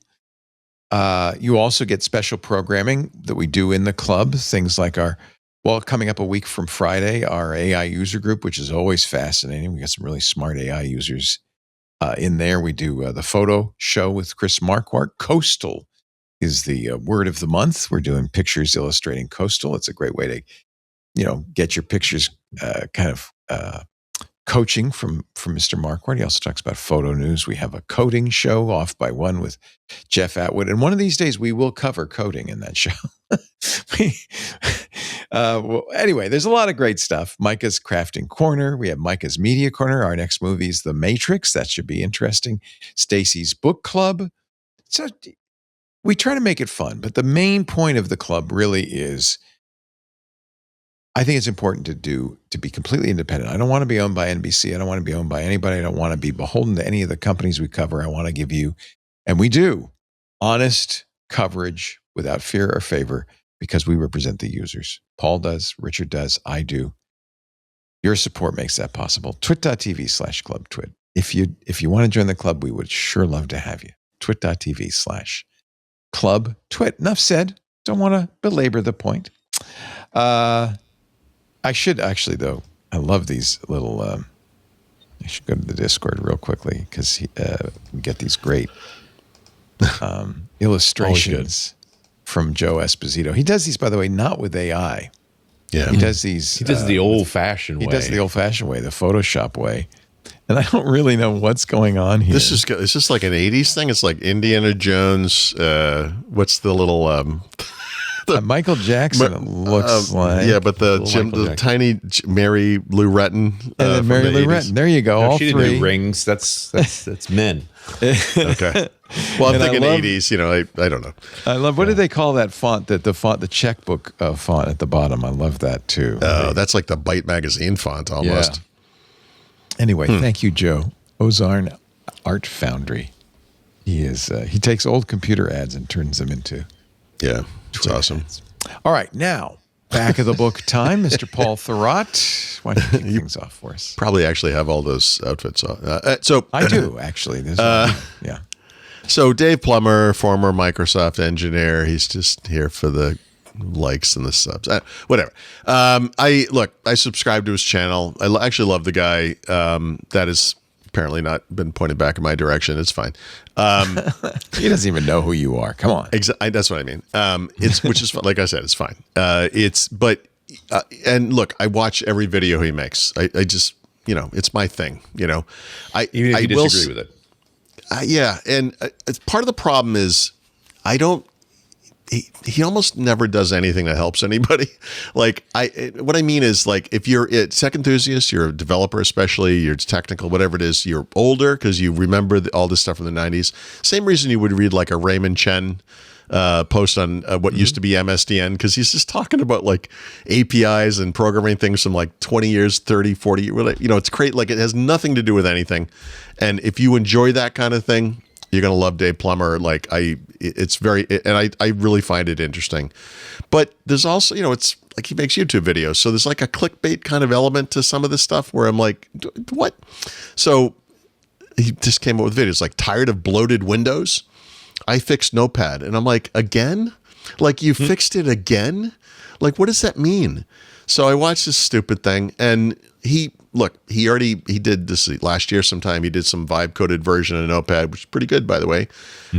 But he's been working, and some other people have been working on like assembly language, like OG Notepad style, not OG, but like 1990 style Notepad, whatever. And and then it turns into one of those programming challenges where it's like, how small can we make this thing? Well, it turns out they can make it in 2.5K, which is like, which because of cluster sizing on disk is actually 4K. There's nothing you can do, right? I mean, it's like stupid big. And and by the way, that's fun. That has nothing to do with fixing the your perception of bloating in Windows. Yeah, whether that's real or imagined. Bigger than that. Yeah, every MP3 file is 100 times bigger than that. Yeah. But what does this solve? Okay, are you going to now go to every single application in Windows and remake them as tiny, whatever kilobyte assembly language executables? No. And also, if you try to run this thing on your computer, you're going to get a smart screen warning because guess what? It's not, and I don't quite understand, like, what are we talking about here? Like, what is the point of this? And one of the things I see a lot out in the world right now, and one of the things I have to really try to repress in myself, is just like this nostalgia thing, right? That, I joke, but I'm not really joking. I talk about like how hipsters as I define it, are people who are nostalgic for a past they did not experience. It's like when you have young kids who are like, I'm going to listen to vinyl. I'm going to have an iPod now. I'm going to, have an instant camera instead of using smartphones and online stuff and whatever. And it's like, yeah, are you? I mean, but okay. But look, I lived through all this stuff. Like you guys, I was part of the original generation of people who had home video game consoles, home computers, as we called them at the time. I grew up with this stuff, right? I've seen the world evolve. It's mostly better. It's not always better. We talk a lot about that, but nostalgia, I mean, look, I have my points in time where things were better, but I mean, I feel like it doesn't have to be technology, but most of the time we're nostalgic for something, it's not because that time was better. The 1950s were not better than today. The 1980s were not well, the 1980s were better. But the thing is, it's mostly because of the age you were at the time, you know? The reason it was better in the 80s for me is because I didn't have any responsibility, you know? Like I didn't have kids or a wife or a car or a house and a mortgage and whatever. Like, you know what I mean? Like I just lived day to day. Who cared? You know, the whole world was wide open for me. Yeah. And, That's you know, so the when beautiful thing. Yep, that's what you're really nostalgic for. You can't recapture it exactly. This was a couple of months ago probably, but I had written that article about, you know, what we're missing in this modern world. And I was comparing, you know, you have a Commodore 64, you turn it on, there's a basic prompt. Well, it says ready, but it's a basic thing. And you can make your own programs. You're like, oh my God, what am I going to make with this thing? And how we don't really have that today. Like technology is so easy. It's just there. It's not easy, but it's just there. It's everywhere, you know? And then I finally realized, you know, 2-3 weeks, whatever into this, that like AI is the thing that can give us that. For all the problems of AI, the ability to make things with AI is rather astonishing and is kind of the modern equivalent of that thing that, you know, and that's kind of the point. Like AI is nuanced. It's causing all kinds of problems. We just talked about a bunch of them. But it also has these things that are good, you know. By the way, just came back. Fable is now. Oh, there you go. Ta-da. Ta-da. Wow. And they're going to give us less than a week Yeah. to play with it. Well, get going, man. I hope that's enough time to rewrite the entire Twit sales system. I'm looking forward to it. Yeah. But yeah, right now That's you can nice. use up to 50% of your plan's usage limit on Fable 5. Wow. I have a subscription, so Yeah. I will switch to Fable. Oh boy. Woo! Very exciting. Anyway, sorry, didn't mean to interrupt you, but that's just breaking. I actually kind of figured it Breaking would news. happen between now and course. whenever we talked about it and the next show. I figured that was the time frame. Yep. So, Of course. anyway, I think the thing that bugs me about this is just the way it's promoted. Like you've solved some kind of a bloating problem. It's like I do months and months of work to try to fix these things for people. Trying to, you know, there are entire categories of things I don't even care about personally, but I just go down these kind of rabbit holes because I want, you know, whether you're watching the show or my other podcasts or read my site or my books or whatever it is, it's like I'm trying to help. You know, I'm not just trying to you know, eject content out in the world, and it just bugs me. Like if you're not helping, like could you just shut up and get out of the way? Like what are you doing? Like it's worse than doing nothing. You know, like you're to me when you're making noise, you're distracting. You're just in the way. It's like, are we going to give fuel to more people to complain about, I can't stand Windows anymore. All it does is sell me stuff all day long and blah, blah, blah. And it's like, I don't think anyone uses Windows more than I do. And that is not my experience. What are you talking about? I see things. I mean, there are things, but I mean, but I look at that and it's like, all right, how do we fix this problem? And that's what I try to do. You know, I mean, I'm not perfect. I'm actually pretty terrible in many ways, but like, I just see something like this and it bugs me because I like this guy. I'm into this kind of content. I don't think it's anything any normal person would ever care about, but it's like you create this tiny notepad thing and you're like, okay. The thing he complained about a year ago that led to him vibe coding a new version of Notepad and then made this yet newer version was there was a Copilot icon in Notepad, which you could remove yourself easily and is now no longer there. So it's like, what are we complaining about? I don't understand this. There's nothing in Notepad that is modern that you cannot get rid of with the exception of one thing, which is the tabs, right? That's it. Yep. And you can configure it in such a way that you never use the tabs. So they're there, but you don't have to use them. What are we talking? Is this like we're still complaining about Notepad? This is ridiculous to me. Don't be nostalgic. You know, This is stupid. you better be grateful that Mary Jo Foley isn't here. Was that? Oh, because of Notepad, right? Yeah. 'Cause you That's don't true. care about I wouldn't have Notepad. been. I wouldn't have been how brave. could you say such a thing? I wouldn't have said that in front of her. Never. No, the bone I would always, the bone I would give anybody, and including Mary Jo, is that the modern version of by the way, Notepad I'm sorry, let me find the window so I can get the exact number. Mm-hmm. I talked about how small his version of Notepad is, right? It's pretty full featured, right? 2.5K. It's really 4K on disk because of the cluster thing. The modern version of Notepad, by the way, is 332K. I Right. mean, yes, it is exponentially bigger than his thing, but it's also 332K. Yeah. This is not Photoshop, guys. Like what? Still got an like, icon bigger than that. Yes, and there's also this thing that most people don't know about in Windows, which is that Notepad is in fact the classic version of Notepad is still in Windows 11. It's in the Sys32 file, System 32 folder in Windows, right? You can, it's a I'm forgetting the term now. It's a let's see if I can figure out the term of this thing. It's an execution alias. So the actual Notepad is the old version. If you turn off in settings, you can go to App, Advanced App Settings. I think it's App Execution Aliases. You can turn it off in Notepad, and it runs the old one. Like it's still there. So what are we fixing? You could do all this stuff. Like, what is this? Like, this is not a bloated, it's not terrible. Do you actually use Notepad? I use Notepad every day. I love it. Sure. Jesus, what do you, it's crazy to me. Don't be nostalgic for something that is not what you think it was. Like I think as people, we just kind of remember the good thing, so we have this like, oh my God, everything was better, Yeah, everyone used to smoke on planes in the 80s too, by the way. That was not better. Those were the days, huh? That was not better.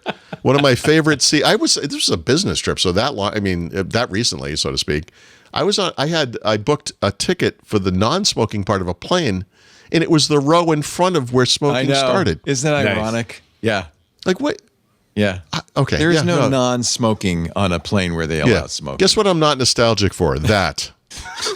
That's ridiculous. Anyway, okay. Ridiculous.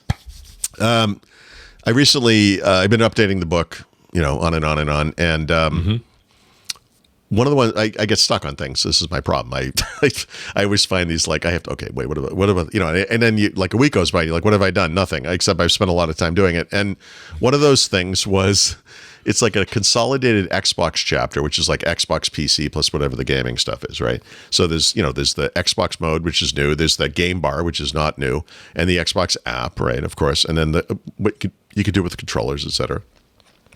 But I wanted to address in some small way, like Windows 11 on ARM gaming, and this fell into the review I just talked about of that laptop as well, where this thing has the most powerful processor. Like, how can I make games run, or probably really just run better, because I don't know that I can do anything to run games that won't run, whatever. So I actually tried like all these games, and I tried different Call of Duty games. I went back to Vanguard, and none of them, they don't even, you can spend all day installing this thing, and then you run it. It's like, yeah, no, it's just not even going to run. Like, it crashes immediately. It's unbelievable. The modern Doom series, like the Doom 2016, Doom Eternal, whatever the second one was called, they're fine. The newest one, Doom Dark Ages, does not run. It's the same thing. Stalls, takes a while, crashes immediately, does not run, But in going through this little escapade, or whatever you want to call it, this is not new information per se, but if you are going to try to make anything work on Snapdragon for games, there's actually three things you need to do. There are settings there are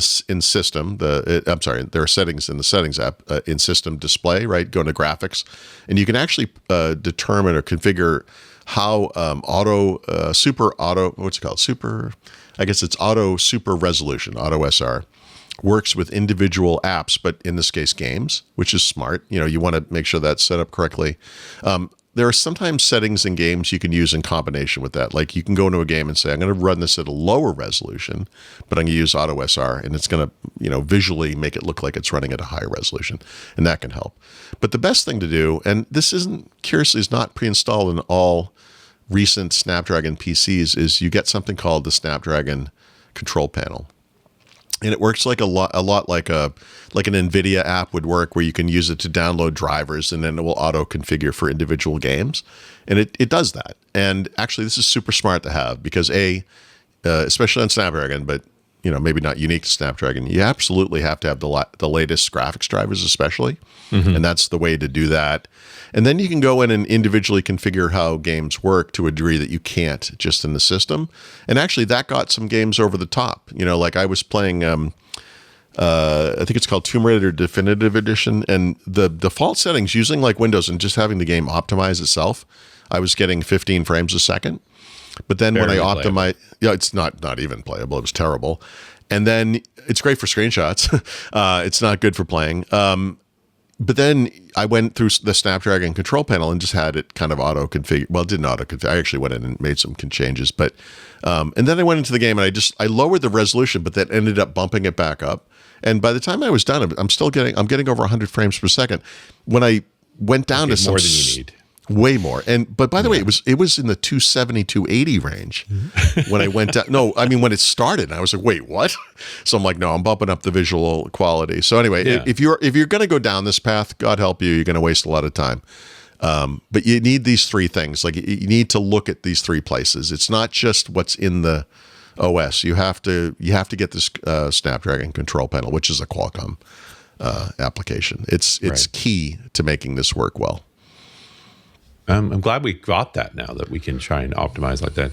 Like, these are all luxuries in Windows. You can do a bunch of this, but you just don't really need to. Stuff just works. This is everything I do, but it's so time consuming and then ultimately usually so disappointing, because some of these games are humongous and then it just doesn't work, Yeah. But you also hit me with the reality just now, which is like they've been making video drivers for Snapdragon X's for 2 years. Right. So they're only so good. Like, we forget the luxury of a mature driver set. Any modern game, if you go in, there are custom settings for all kinds of things like vertical sync and frame filling and all things that are custom tailored to NVIDIA, AMD, and Intel chipsets, right? And usually dedicated graphics. But increasingly, you'll see this for integrated graphics too. There is nothing for Snapdragon, right? So. No. Emulation is bad enough that Notepad doesn't run natively on ARM. It does, actually. But if it didn't, it would be fine. No one would care. It's a small app. A gigantic game that is big graphics, moving very quickly, hopefully. Very hard to do. To emulate all of that, it's a nightmare. And for the person doing it, it is a nightmare as well, because sometimes it's impossible to know like what makes the most difference or whatever. And there's a lot of hit or miss, but that assumes you can even get into the game. It's the one area where this thing kind of falls short. If gaming doesn't matter to you on a PC, and you only have to have one PC, it's not a problem. But if gaming very much matters to you, this is not the way to go. Unfortunately, it just isn't. Yeah. No. Fair enough. Unless you don't appreciate your time. But there's lots of people arguing that they're not going to buy ARM machines because of gaming. And so, what you're basically saying is like, look, you can make it work. The people trivial, that somehow you run some esoteric app or something that somehow it does not work on ARM, which is like almost impossible to find these days. By nature, that person who will never stop complaining about this will inevitably have multiple computers, and it does not matter. It's like, or you have like, I have this printer, like a Brother printer from 1992, and it will not print from Windows on ARM, and thus I cannot have it. It's like, do you have other computers? How much do you print? What are you talking about? Why? Yeah. Does your iPhone print to it? Like, what are you talking? Like, why? Like, what's the difference? I don't know. But it's a blocker for some people, Yeah, without a doubt. Run as radio. Well, it's coming up.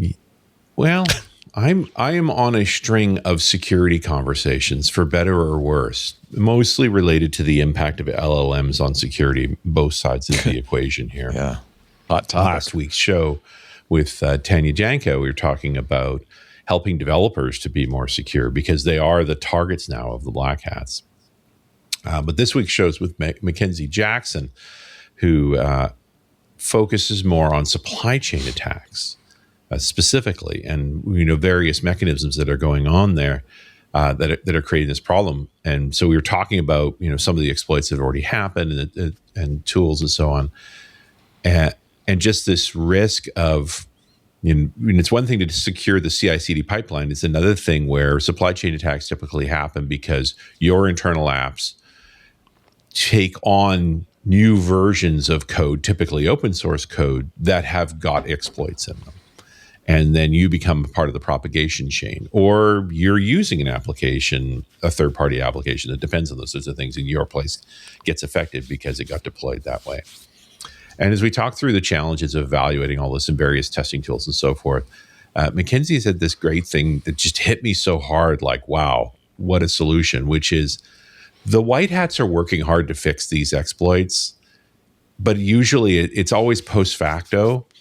And so if you just wait 48 hours after a new version of a library comes out, if it's been exploited, that will be found and fixed within those 48 hours. So it's like, just don't install the new bits and a whole lot of problems go away. And this is such an interesting policy from an administrative point of view to go to your dev team and say, hey, can we do this? Can we just make it a routine that when you go to do a build, you don't grab any bits newer than 48 hours old? It's just it's a new request. It's just like I hadn't considered before. And just the reality that over and over again, where we see these exploits, they get detected. They get detected within hours, right? Some were just a few hours. And even then, enough people had downloaded that there was a whole lot of problems. But the folks who hadn't yet were fine. So if you could just wait, you might fix a whole bunch of problems. Ladies and gentlemen, boys and girls, children of all ages. Well, Drink not all ages, responsibly. Leo. Okay, children over 21. Yes. It is time. Not in this country. 19's just fine. What is the drinking age of Canada? 18? It depends on the province. Oh. We don't have an overbearing federal government saying we won't Hey. give you highway funds unless you. Oh, look who's coming out of his shell on Canada Day. It is. Oh, yes. Happy Canada Day. Canada has multiple reasons to celebrate, not merely yeah. Canada Day, but the World Cup as well. Oh, yeah, still in it. We're all shocked and stunned and thrilled. Going It's on to been the round great. of 16. That's exciting. Yeah, very exciting. Furthest we've ever been by far. And 159 years young for Confederation. Nice. And I've been home for a while, so we've been doing, this is the second Canadian whiskey. The previous one was, I was in Denmark, so we were talking Danish. Very good whiskey, by the way. But last week we did an East Coast. We did Glen Breton. And so I got to tell the story of Cape Breton and just how mad all of that was. So it seemed fair that I would go to the West, essentially. And I found, I've been meaning to talk about the Eau Claire distillery for a while because I'm making my way through these things. And then I found this ridiculous bottle. It's got a moose on it. It must be Canadian. Yes. It's a reverse anthropomorphized centaur. moose. The guy who sold it to me said, I hope this isn't AI. And I'm like, I'm pretty sure this has been around long. And this is things from 2020. Yeah, I couldn't do this in 2020. So don't worry about that. But look close at the bottom of the bottle. See the mountain? Is that a mountain? Oh my God, that's There's amazing. a mountain in the bottom of the Oh, bottle. I love it. I would buy it just It's for so the mountain in the beautiful. bottom of the bottle. I do And like the, the and the mountain. labels askew and torn on the edge. Like they've got this whole aesthetic going on this crazy so bottle. cool. And so this Rupert's Exceptional Canadian Whiskey, and by the way, the mascot's name is Rupert. But there's more reasons for the name Rupert. And for that, we have to do a little bit of history. And that's what you sign up for when you do this, right? Because this whiskey is made at a distillery called Eau Claire, which sounds French Canadian, except it's in Alberta. Oh, But before Confederation, Alberta was not called Alberta. It was called Rupert's Land. Nice. And you may wonder why in the world anything was called Rupert's Land. Because it was actually named for a fellow named Prince Rupert of the Rhine, who was the cousin of King Charles II of England. And he was the first governor of the Hudson's Bay Company, which was granted control of the British territories in 1670. Until very recently, Hudson's Bay Company was the longest continuous operating corporation in the world.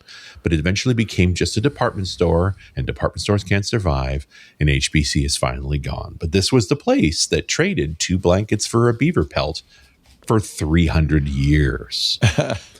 And the land declarations, now you got to imagine, you're King Charles II. You've got control, you know about this land, but nobody's really explored it yet. You're not terribly concerned about the native population that's already there, but you want to license it essentially. So you have to set parameters on a land you don't have maps for. So how do you do this? And so the deal, what Rupert's Land actually was, the way it was defined was, it was all of the land whose watersheds drained into Hudson's Bay. So if you went to Hudson's Bay, which is that huge bay in the middle of the Canadian landmass there, sort of off to the east a bit, and you go up any of those rivers, all of those rivers represent Rupert's Land. And there was another territory that they defined as well called the Northwest Territory. The Northwest Territory was the land that didn't drain into Hudson's Bay because it drained into the Arctic Ocean. So it was north and west of Rupert's Land. Now, these territories were defined literally in the 1600s, long before there were colonists. So when you fast forward to Confederation, which was 1867, where Upper Canada and Lower Canada became the Dominion of Canada. Normally, we would now call those Ontario and Quebec, although when Confederation comes in 1867, and we talked about this last week, you also get New Brunswick and Nova Scotia. Newfoundland doesn't come along. Newfoundland and Labrador stay out until 1949. As part of the formation of the Dominion of Canada, both Rupert's Land and the Northwest Territory are transferred to the Dominion of Canada. This is in 1870. And so initially, they just call it all the Northwest Territories because it's north and west of Ontario. But they also, shortly after that, make an area called Manitoba, which is today is now the next province over from Ontario, but then it was not that. Back then, it was the Red River settlement, and the Red River is the river that flows through what we now know as Winnipeg. And at the time, in 1870, it was the largest population of Europeans, nominally Europeans, about 10 to 12,000 people west of Ontario. Now, these were not strictly Europeans. These were many of the original generations of original settlers from the 1700s. These were the Métis. And the Métis were the European trappers who paired up with native women and essentially created their own tribe, their own group of folks. So Métis are a very powerful force in Canada to this day. And they were not happy with the deal that formed the Dominion of Canada and turned Rupert's Land into parts of the Dominion of Canada, simply because they weren't consulted. And so a bit of a rebellion was taking place there. They basically organized their own provisional government and started communicating directly with the British Crown, which really got the Dominion of Canada wound up. And so they negotiated quickly and carved out a little chunk of land, 200 kilometers by 175 kilometers, largely around what we now call Winnipeg, and called it Manitoba, just to keep those guys calm. The following year in 1871, British Columbia joins. And British Columbia comes to Canada a totally different way. Because of the Rockies being so steep, BC was actually populated by folks coming from the Pacific. So this is Captain Cook and Captain Vancouver and that whole dynamic. So it's a totally different process compared to what was actually going on coming from the east. So everything east of the Rockies is Rupert's Land and Northwest Territories. This was all part of that original fur territories that now were being carved up. And so in 1882, the federal government starts dividing the Northwest Territory now into different regions. And the District of Alberta was defined as what we now will call Southern Alberta. There was the District of Athabasca, which is Northern Alberta, and then the District of Saskatchewan and Assabune, which ultimately all becomes Saskatchewan. There's also the District of Keewatin, but that comes and goes in a relatively narrow period. It's a negotiating tool for trade, and eventually will become the rest of Manitoba. Actually, Alberta and Saskatchewan don't fully emerge until 1905. It's not that long ago, really. And that brings us to the Turner Valley. Turner Valley in Alberta is about an hour's drive southwest of Calgary on the 22 highway. But in 1886, so while Alberta was still the District of Alberta, part of the Northwest Territories, the Turner family settled there to do ranching and farming. And this is right along the Sheep River, which also has a very interesting geological form that captures hydrocarbons. And this is actually where Western Canadian oil industry begins. Now, oil in general had largely been discovered in the North American continent in southern Ontario and Pennsylvania in the 1880s. And literally it was these similar kind of geological folds that drove oil and gas right to the surface. You could, and was long before any sophisticated technologies around any of that. And early surveys of the proto-Canadian government that did go through Rupert's Land had said that the eastern part of the Rockies possibly had hydrocarbon formations where literally it was seeping up to the surface. And so into this environment comes a guy named William Stewart Heron, and also another guy named Archibald Wayne Dingman. And it's funny how in the early 1900s, everybody includes their middle names and things. But both these two had worked in those Pennsylvania oil fields in the late 1880s and 1890s. And when they had found out that these formations were known in in Canada, and what was now at that point still Rupert's Land, they immigrated. And so Heron is considered the founder of the oil industry in Western Canada, and he very specifically came there looking for oil, having had some experience there, and he bought a farm off of a farmer that was near the river where he saw these seepages, and creates the Calgary Petroleum Products Company in 1913. He partners up with Dingman, and they believe they found the same formations that they saw in Pennsylvania that made oil and what they call wet gas very easy to access to. They're wrong, and they will spend 17 months drilling to finally strike what's called wet gas. So this is not crude oil per se. This is natural gas with heavy components in it. The most interesting which is called a product then called condensate, essentially natural gasoline, stuff you could just directly burn. And the natural gas, the actual gaseous part, they can't use. This is before the pumping systems and containment systems and so forth. They want the liquid. They can't really deal with the gas. But the gas, if it builds up, it becomes explosive and very dangerous. And so attached to all of these early drilling rigs is a flare, which really what it is they're burning the natural gas off. And as described in the papers in the early 1910s, there was so much light at night you could read a newspaper. They're not really doing any refining. They're not doing any piping. They're just using the condensates because they're valuable burnable fuels, right? It's naphtha and benzene and those sorts of things. So by the 1920s, the Turner Valley is this frontier boom town. People are flocking. They're grabbing any land they can. Everybody's drilling. Things are pretty out of control. And in October of 1920, a fire and explosion destroys the entire petroleum facilities that Heron had built. And unable to afford the rebuild, he sells it off to Imperial Oil for a bargain.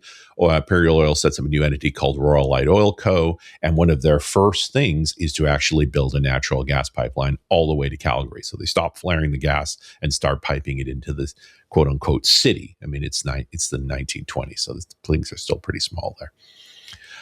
In 1936, Turner Valley Royalties hits the proper crude oil zone and starts pumping real proper oil and starting to do refining. And in fact, that whole area becomes the majority of oil production from Canada right through World War II.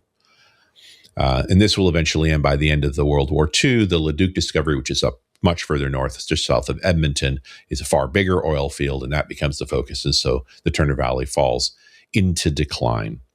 And that brings us up to more current times. So this was a little farming area that became this boom town for about 20, 30 years for oil. And then largely it subsided. And there's still wells and things in the area, but they're much lower producing.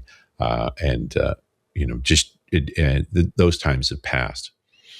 Now, the Eau Claire distillery is in Turner Valley, and here's how that came about. A guy named David Ferran, who had worked in brewing. He was a VP for Big Rock Brewery, which is a large craft brewery facility in Alberta. He's also into farming, specifically antique-style farming with horses, horse-powered farming. He keeps big draft horses and so forth, and he at that time was in the business of growing barley, largely for beer, but doing it with horse equipment rather than the old-fashioned thing. And famously, with a group of his friends, they talked about we should start distilling our grains.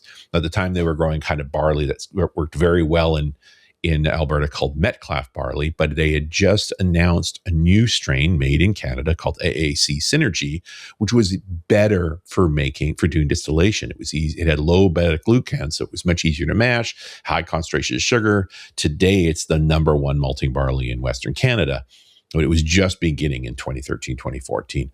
Now, there was no craft distilling in Alberta at all at that time. There was Alberta Distillers, one of the largest manufacturers of spirits on the planet.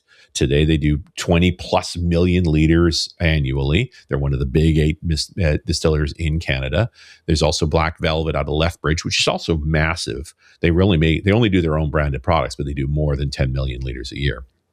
And I mentioned a few shows. I was back in 974. We talked about Centennial Rye, which is Highwood out of Alberta, which is not the same scale, maybe 1 million liters a year, but still a big, what we call a medium producer. But the laws are not set up for small producers in the 2010s, right? They're built for these bigger producers. They have these expensive markups, essentially, excise taxes for any distilled alcohol. And so you pay these big markups. And one of Farron's first initiatives was to create craft distilling law, to get craft distilling law set up, similar to what BC has. California had pioneered and made its way up to the West Coast, Oregon and Washington and so forth. They don't get exactly the same thing. What they actually get is a discount on the markup or on the excise tax. But not if you sell in stores. If you sell in stores, you pay the full markup.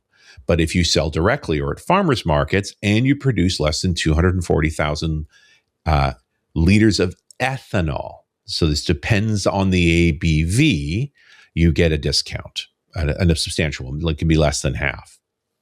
And so that means if you're producing 100,000 liters a year and it's only at 40%, you're producing 40,000 liters of ethanol, and you're allowed to go up to 240,000 liters of ethanol. So your actual production limits are about 600,000 liters a year. So they take over this old theater in Turner Valley. It was built in 1929 during the oil boom times, and this building was barely used. Back in the boom times, it was very busy, but at that time, it was just sort of a community hall type thing once in a while for events and so forth. It was owned by the town. And so Farrar buys it outright from the town to make it into a distillery. And it's literally on Main Street, right beside the 22 highway. He also hires a master distiller out of Scotland, a lady named Caitlin Quinn, one of the very few female master distillers in the world, and probably the only one in Canada. She was educated at the Heriot-Watt University, and she's into that angle on barley because they go after specialty local barley with this AAC Synergy barleys. Her whole approach is like, let's go for those flavors, less focus on the barrel. Their equipment is small, stainless steel mash tuns and stainless steel washbacks instead of wood, but they do the very long fermentation typical of craft distilleries, up to 96 hours. And copper pot stills in the Scottish style, so onion style stills, but they are actually made in Canada. They do age in ex-bourbon and sherry casks. So the first distillations happened in 2015, and then they got to lay up for a few years. So they also start making a gin and a vodka to be able to pay the bills. They do the 2-year-old release in 2017, just a little bit, gets scooped up right away because it's just innovative. This edition, that Rupert's exceptional Canadian whiskey, went into barrels in 2015 and was bottled in 2020. So this should be at least 5 years old. And aging happens pretty rapidly, especially in southern Alberta. That's a terrain that's got very hot, dry summers, so sort of like Kentucky, and very cold winters. And so there's these huge temperature swings, but always with low humidity means that they battle the loss of water problem, that often their alcohol levels go up, but that the draw into the wood is very, very strong. And so you're going to get a rapidly maturing whiskey for its time living in those conditions. And they only lay up about 2,000 barrels right on the facility site there, so it doesn't go very far. This is only 40%, so the nose on it's pretty gentle. Not a ton of color in there, but it's not, it's a young whiskey, and they say sherry cask, but I don't think there's a lot of sherry color from this. Oh, all right. Yeah, that's a plain old Canadian whiskey, man. That's straight barley. Like, you get that. You've got none of the rye notes or anything like that. It's got a nice heat to it, but it's just a straightforward. Nothing too exciting. No big burn. Just a bit of warm, very gentle on the mouth. Yeah, I'd call this Canadian whiskey all day long. It doesn't do any of those big, rich, creamy notes. It's more of just a straight sipping. And at $40 Canadian a bottle, and sorry, not exported, they don't make enough of it. You would not hesitate to put this in a mix or drink it neat, throw an ice cube into it. This is a proper drink for Canada Day. Between the Moose and the Mountain, you kind of can't go wrong. So that's Western craft style whiskey. And it sounds pretty darn delicious. Yeah, they made a distinctive bottle. It's got a little taper to it. You know, they've had a little fun. I like the mountain in the bottom. Yeah, the mountain the mountain's a very clever idea. Love that.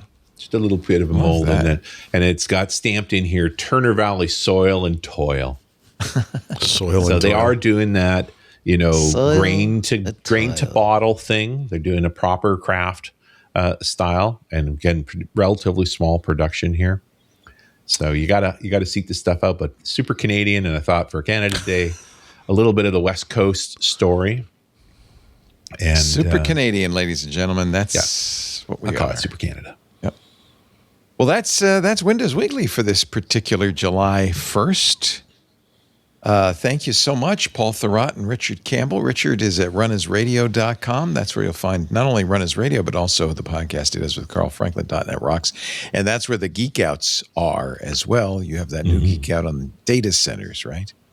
Data centers in space. Space. Lately, there's been a lot of talk about what a bad idea data centers in space. Geez.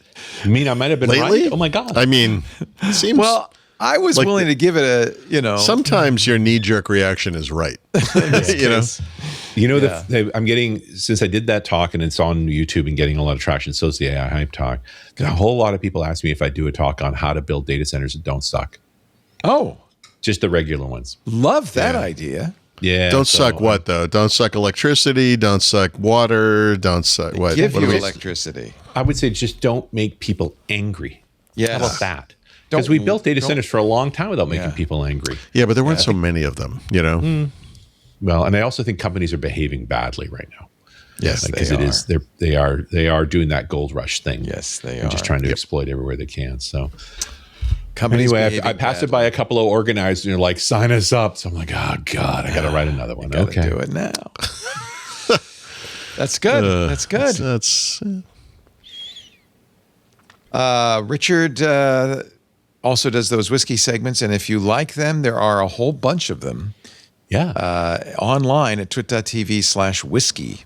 And somebody's been working hard. I presume it's Kevin because there's been a bunch of new ones added. Kevin's cranking them. He's actually on vacation. He's so exhausted from all of that. But we're up to Ned. I went and I watched the Ned. Oh, Ned was fun. I enjoyed was so much Ned. fun. Yeah. That was your Ned. Australian story. It was one of the Australian ones. Yeah. wow. But Paul so we're only Thurrott, about maybe 10 weeks behind. We're catching up. I don't think we'll ever fully catch up, but we're getting there. That's all right. There's plenty to listen to. How many episodes are there? There's hundreds now, right? Yeah, 140, something like that. Incredible. Not running out of whiskey, let me tell you. No siree. No siree. But I'm going to do July 4 in Snohomish, so I suspect I'll be coming back with something American. Do they do? You're going to go for the fireworks. That's why. Yeah. Oh yeah. Well, this is sort of the rural area north of King County there, where it's the kind of place where people make their own fireworks. So it sounds like an artillery barrage most of the time. So I gotta go and just have so much fun. Yeah, they blowed up good. They blowed up real good. Paul Thurrott, I bet you have fireworks in Macungie. Oh my God, there's pop-up fireworks stores everywhere here. If you wanted to kill yourself, Pennsylvania's a great place to be. Or at least blow off a finger or two. Yeah. Was it Pennsylvania? I don't know. It was Pennsylvania or Tennessee where we, on one of the road trips, we stopped at a place that was gasoline. Yeah, and fireworks, ammunition, and fireworks. Yeah, I'm like, this is a perfect combination. Three while great I'm tastes that go together. Yeah, and while we're sitting there, a guy in an H1 with the pintle mount for the 50 cal on it didn't have the gun, but he had the pintle pulled in to get gas too. Like, I might be in America. Mr. Thurrott is at Thurrott.com. That's where you'll find all of the goodies, the articles. Join the premium section, and you not only get more articles, but you also get the books. Field Guide to Windows 11, Windows Everywhere, de-shitify Windows. You can get them yourself, of course, if you want to, at leanpub.com. Now, we do this show every Wednesday, 11 a.m. Pacific, 2 p.m. Eastern, 1800 UTC. You can watch us do it live. If you're in the club, of course, you get behind the velvet rope access in the Club Trip Discord. But the unwashed masses can also watch live on YouTube, Twitch, X, Facebook, LinkedIn, and Kick. And they're really unwashed at X. If you really want to hang out with the unwashed masses, X is the place to be. After the fact, on-demand versions of the show are available audio and video at the website, twit.tv/WW. There's a YouTube channel dedicated to Windows Weekly. And, of course, the best thing to do is subscribe in your favorite podcast client. You get it automatically that way the minute we're done, which we are. Have a great 4th of July. Have a great 1st of July, Richard, and a 4th of July. You get double fun. Do they do fireworks in Canada or just... oh, yeah. But in a much more controlled way. Well, everything's a little saner in Canada. Yeah, we used to have here in Petaluma what they called safe and sane fireworks, which means they were boring. But they still thought that was too dangerous, mostly because of the fire danger. So we don't even have those anymore. We just have to watch. It's California. The whole place is a tinderbox. It is really. It actually is probably wise not to have people lighting things, especially things that get out of control so easily. Yeah. Thanks for joining us, everybody. Have a wonderful weekend. Enjoy the World Cup, and we will see you next Wednesday. Playing Morocco next. Woo! When is that? I don't know. U.S. plays today. We're yeah. You guys are still doing your 32. We did our 32 first day. We're hoping we can survive 16 Bosnia Herzegovina. Tough game, man. Tough game. Yeah, I know. How to play. I know. There'll be some celebrations tonight if we do. Wow. Thank you, everybody. See you next time on Windows Weekly.